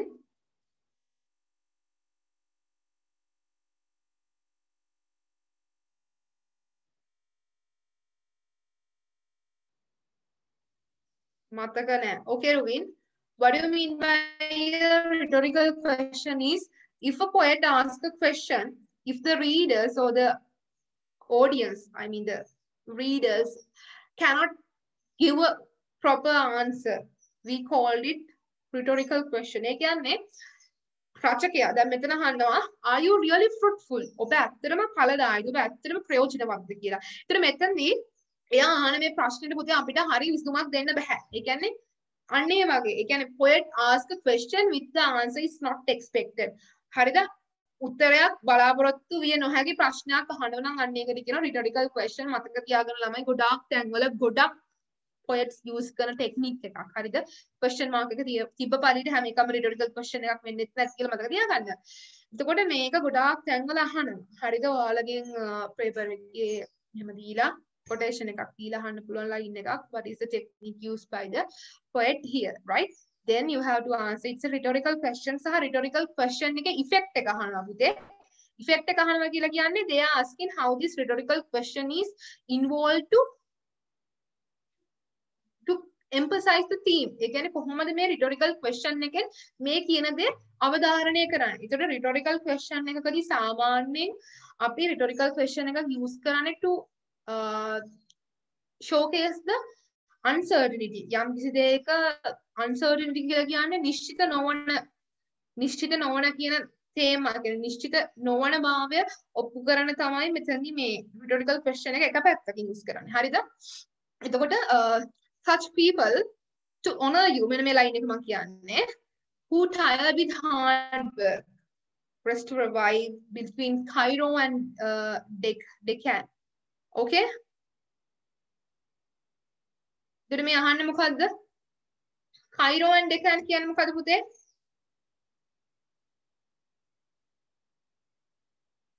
Cairo සහ Deccan කියලා කියන්නේ දන්නේ නැත්නම් දැනගන්න Cairo and Deccan are two destinations of the sea trades where Asia and Africa meets. ඒ කියන්නේ ආසියාවයි අප්‍රිකාවයි බුදු මාර්ගයේදී හමුවන එක්තරා නැවතුම් දෙකක් තමයි Cairo and Deccan කියලා කියන්නේ. හරිද? such මෙතන මේ කියන්නේ such people to honor you tired with hard work.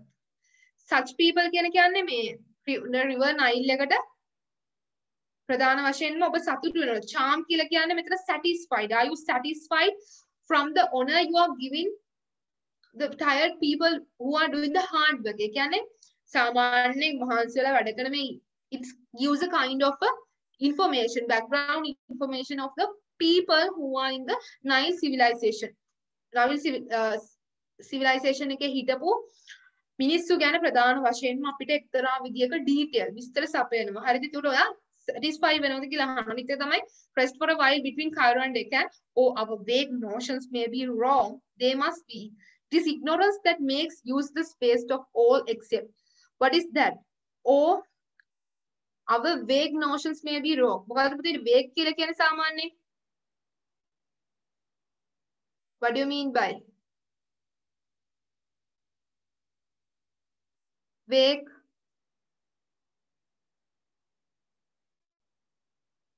vague කියලා කියන්නේ සාමාන්‍යයෙන් අපි කියනවා ඒක හරියම vague නේ. Okay? vague කියලා කියන්නේ පැහැදිලි නැති කියන එක. හරිද? Or vague notions may be wrong. They must be, or it is ignorance that make useless waste of all except itself. You do sprinkle dew on green rush leaves like cover leaves and taste the pleasant sunrise. You have green island too and hurry towards the sea happily. එතකොට මෙන්න මේ අවසාන lines දෙකේදී කතා කරන්නේ how it falls to the sea. කොහොමද මේ and hurry towards the sea happily. hurry towards the sea. ඒ කියන්නේ මුහුදට හරිම සතුටින් ඔයා ඉක්මන් කරලා යනවලු. ඉතින් මෙන්න මේවා. The pleasant sunrise, you have green islands. So it talks about the destination from the river Nile from Egypt to the where from the sea. සාමාන්‍යයෙන් ගංගාවක් කියන්නේ ඕනම ගංගාවක් දැන් මුහුදට වැටෙනවනේ. අන්න ඒ වගේ ටිකක් තමයි කියලා කියන්නේ. Pleasant sign. The simile extend and the poet says similar to the common rivers in Europe. ඒතර දැන් මෙතන all except itself කියලා කියන්නේ අනිත් ඒවා වගේම තමයි. It's similarized. They similarized to other rivers in the Europe. You do sprinkle dew. What do you mean by that? Sprinkle dew on green rush. It's feed. Feed කියන්නේ මොකද ළමයි? මම ඉක්මනට කරන්න ගත්තේ වෙලාව නැහැ. line by line තමයි මෙච්චර වෙලා ගියේ. ඔයාලට පේනවා it's now the time is 5:57. Okay? So that's why I quickly do it. බලන්න මේ teacher මේ මෙතෙන්ට වෙනකන් ඇවිල්ලා ඉතුරු ටික කිව්වේ මොකද කියලා. I just want to give you a brief අනිත් poem එකේ කතා කරපු දේවල් ගැන පොඩි විස්තරයක් දෙන්නම්. මෙතන මේ all excel on green rush leaves like our rivers and taste the pleasant sunrise. It talks about the natural. Okay, it's basically talks about the nature. Okay, it is ignorance that makes useless waste of all except itself. Apart from the waste that you're සාමාන්‍යයෙන් මේ මෙන්න මේක දැන් මෙතන මෙන්න මෙහෙම තේරුමක් හොඳට ගන්න පුළුවන්. සාමාන්‍යයෙන් දැස්සම මේ ගංගා over flooded කියන්නේ මේ මොකද අපි කියන්නේ ඉතිරිලා යනවා. හරිද? එතකොට රොන් මඩ කියලා තියෙනවනේ. ඔන්න රොන් මඩ ඇවිල්ලා ශාග වල ගැටුනම ඒ පස හරිම සාරවත්. එතකොට ඒ වගේ අදහසකුත් කියනවා. But don't take it as so much serious, right? It is ignorance that makes useless waste of all except itself. You do sprinkle dew. You give the fresh water on green rush leaves like our rivers. You are like the same rivers in the Europe. And green rush. Okay? Like taste the pleasant sunrise. When the pleasant sunrise comes, you have green islands too. It means you are floating from the green islands. Island kilakin dupatharahat gawantanu. So from you, they are also feeding. Again, evat yapenema. And hurry towards Harima Lasantoya, who the balagonic mang when me ever teruma. Harida lamai. Itakota may other mother poem overall Karanan Barina. Harida. Itakota may matter. I just want to show you about the model mama දැන් answer එකක් පෙන්නන්නම් ළමයි හරිද මට විනාඩියක් දෙන්න answer එක මේව කරන්න because you told me that you have not written any answer right මම විනාඩි 5ක් වැඩිපුර ගන්නවා හරිද answer එක ලියන හැටි කියන්න අහගන්න දෙන්නම පැහැදිලිවම හරිද ප්‍රශ්නේ තමයි attitude towards love in the present society are reflected in the short story the Nightingale and the Ross discuss this statement with particular reference to professor's daughter. A model answer to the question number 10 of the O-level English literature model paper. You can,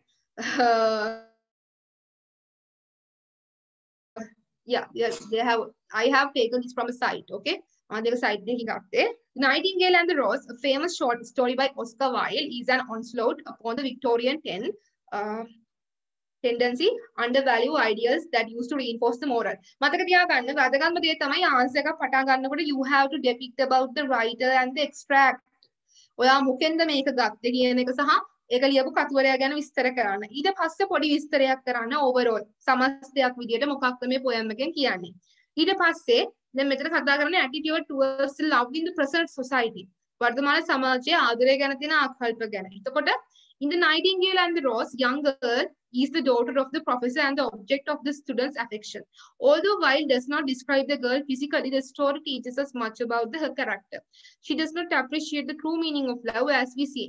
ඊළඟට මේ කතා කරන theme එක මේ තේමාව නැත්නම් මේ මාතෘකාවට evolve වෙන චරිත. දැන් මෙතන Nightingale එකේදී අපිට ප්‍රොෆෙසර්ගේ daughter ගැන තමයි කියන්න වෙන්නේ. ඒතකොට ඒ චරිතය පිළිබඳව විස්තර කරනවා. ඊට පස්සේ මතක තියාගන්න වැදගත්ම දේ තමයි ඔයගොල්ලෝ ලකුණු ගන්න එක විදියක් තමයි quotation කියන මේ අපිට මතක තියාගන්න වෙනවා ඒ අදාළ poem එකේ quotation එක ගානේ මතක තියාගන්න වෙනවා. හරිද?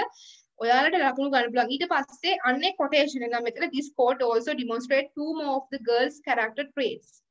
හරිද?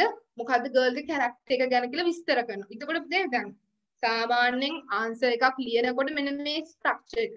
මුලින්ම introduction එක තියෙන in the introduction you have to introduce about the novel. අපි දන්නවා මෙන්න මේ කොටසින් තමයි මේක එන්නේ. හැබැයි මේ උත්තරයක් නම පොල් ගෙඩි ගහෙන් අර පොල් එන වගේ කියන්න එපා. මේ ගොඩක් ලස්සනට මෙන්න මේකෙන් තමයි මේක ගත්තේ. හරිද? මෙන්න මෙහෙමයි විස්තර වෙන්නේ. එම ලස්සනට මම answer එකක් ලියන හැටි හරියට කියලා දෙන්න අපේ වෙලාව නැහැ. හරි ළමයි. එතකොට ඊළඟ සතියේ join වෙන්න අපි ලොකු වැඩ කොටසක් කරන්න පුළුවන්. හරිද? grammar තුත් හදනවා. ඊට පස්සේ ඔයාලා ලියන answers මම කොහොම හරි මගේ WhatsApp එකට එවන්නත් පුළුවන්. එතකොට එහෙම හරි මම මාක් කරලා ලකුණු දාලා එවන්නම්. එතකොට එහෙම හරි මොනවා හරි අපි වැඩක් කරමු. I want to know I want to speak with your parents if you have the parents now with you and I want to know your comments since this is our first day. Parents ලා ඉන්නවනම් ළඟ parents වලට කතා කරන්න පුළුවන් එන්න class එකට. අපි මාසයක් විතර බලන්න. හරිද? මුලින් ඉඳන් අපි යමු. මම කිව්වා වගේ මුල් මාස 3-4 පොඩ්ඩක් slow එකේ වැඩ කරලා. හැබැයි ලියන එක අනිවාර්යයෙන්ම කරනවා. දවසට එක ගානේ. අද නම් දෙන්නේ නැහැ. මොකද අද අපි කරේ නැහැනේ. අද මම ඔයාලට ඔයාලගේ structure එක තමයි පොඩ්ඩක් උත්තරයක් කොහොමද ලියන්නේ. එතකොට මුලින් syllabus එක. එතකොට ඒ දේවල් කතා කරේ. Yes. Can I have a feedback?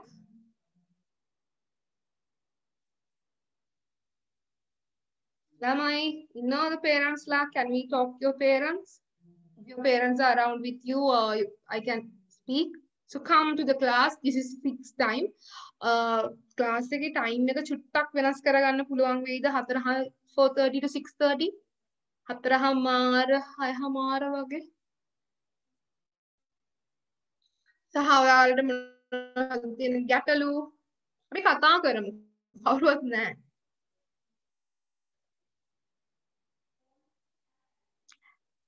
Children. Hello. Okay. What I want to tell you is join the class, see the difference. We can do something.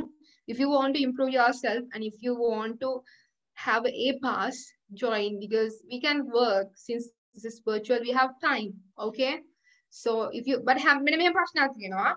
ඊට පස්සේ ඉඳලා ක්ලාස් එකට join වෙනවා නම් අනිවාර්යෙන් වීඩියෝ කෝල් කරගන්න ඕන සහ මේ මගේ අනිත් ක්ලාසස් වල එහෙමයි මට මෙතනට ළමයි කොච්චර අවිලා ආව ගියත් මට ප්‍රශ්නයක් නැහැ හරිද ඒකත් මම කියන්න ඕන මේ ඔයාලා එන්නම් ඔයාලා නම් එන්න එපා හරිද වැඩ දුන්නම වැඩ කරන්න ඉන්නවනම් අනිත් එක මේ අනිත් ක්ලාසස් වල ළමයි නම් වීඩියෝස් ඔන් කරගෙන ඉන්නේ ප්‍රශ්නයක් නැහනේ ප්‍රශ්නයක් තියෙනවා නම් විතරක් ඔයාලා ඉන්නේ අපිට කලබලකාරී නම් එහෙම නැත්නම් ගෙදරින් පිට බස් එකක යන ගමන් ක්ලාස් එකට ජොයින් වෙන්නේ නැහැ නේ පුතේ. ඉතින් ඒ ටයිම් එක ගෙදරනේ. හරිද? වීඩියෝ ඔන් කරන්න මොකද මම දන්නේ ඔයාලා මොනවා කරනවද කියලා. සමහරක් ළමයි Zoom එක ඔන් කරගෙන එක්ක PUBG ගහලා නැත්නම් IGV එක ඒ වගේ ළමයි ඉන්නේ. හරිද? ප්‍රශ්නයක් අහුවම ටිකක් වෙලාන උත්තර දෙන්න. ඒ නිසා මේ don't try to cheat on me because you are the people who are going to face the exam for 1 year. So if you want to continue, you can join with the class, see the difference, and we will work hard, okay? See you on next week if you are coming. So I want to say good night, everyone. And thank you for joining.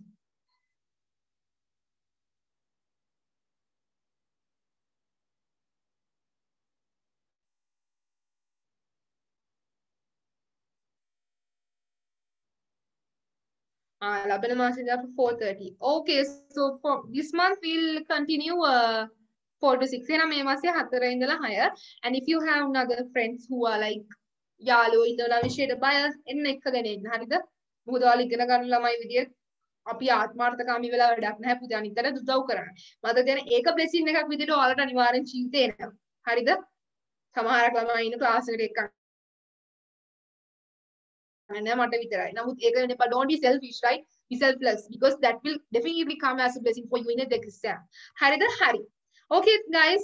So we'll continue the class from next week.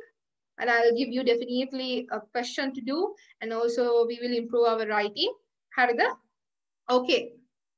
If you want my contact number, if you have any questions to know, you can contact Dinush sir, COBS, okay? Or if not, I'll put my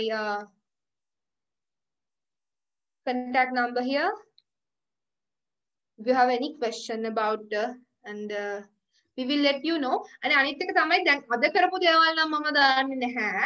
හරිද? සමහරක් වෙලාවට මේ අපේ audio එක දානවා. හැබැයි පුතේ මේ සිලොන් ඔන්ලයින් ස්කූල් ඔයාලට මොනවා හරි සතියක එන්න බැරි වෙලා මොනවා හරි ලෙඩක් හැදුණා හරි කොහේ හරි යන්න තිබුණා මිසක් ඒ වගේ දවසකට නම් කමන්නේ හැබැයි ක්ලාස් එක මිස් කරගන්න එපා. ගෙදර ඉඳන් එන එක නේ අම්මා දෙලදී කාලා ඉගෙන ගත්ත එච්චරන්ට මේක වැදගත්. බස් එකට යන්නේ නැහැ. වෙලාව බස් එකට සල්ලි දෙන්න ඕනේ නැහැ. වෙලාව විතරුයි. හරිද? අපි අනිවාර්යෙන් ඔයාලගේ papers ම මාක් කරලා දෙන මොනවා හරි විෂය සම්බන්ධ ප්‍රශ්න තියෙනවා නම් විතරක් අර දීපු නම්බර් එකට කතා කරන්න ගොඩක් වෙලාවට 7න් වගේ පස්සේ රැ. හරිද? මොකද මටත් දෙන lectures තියෙන නිසා මම සාමාන්‍ය ෆෝන් ආස කරන්නේ නැහැ. But if you can put a like text message එකක් දාලා තියන්න අනිවාර්යෙන්ම මම reply කරනවා. Okay? Okay children, wish you again happy new year and we will see you on next week. යාළුවෝ තියෙනවා නම් එකගෙන ඉන්න පව් මොකද යාළුවන්ට උදව් කරනවා. Okay? Nipuna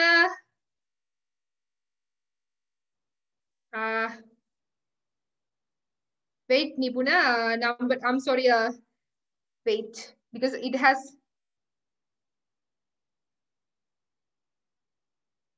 Nipuna I send it again because in my one it doesn't focus on everyone. Nipuna, did you get the number right?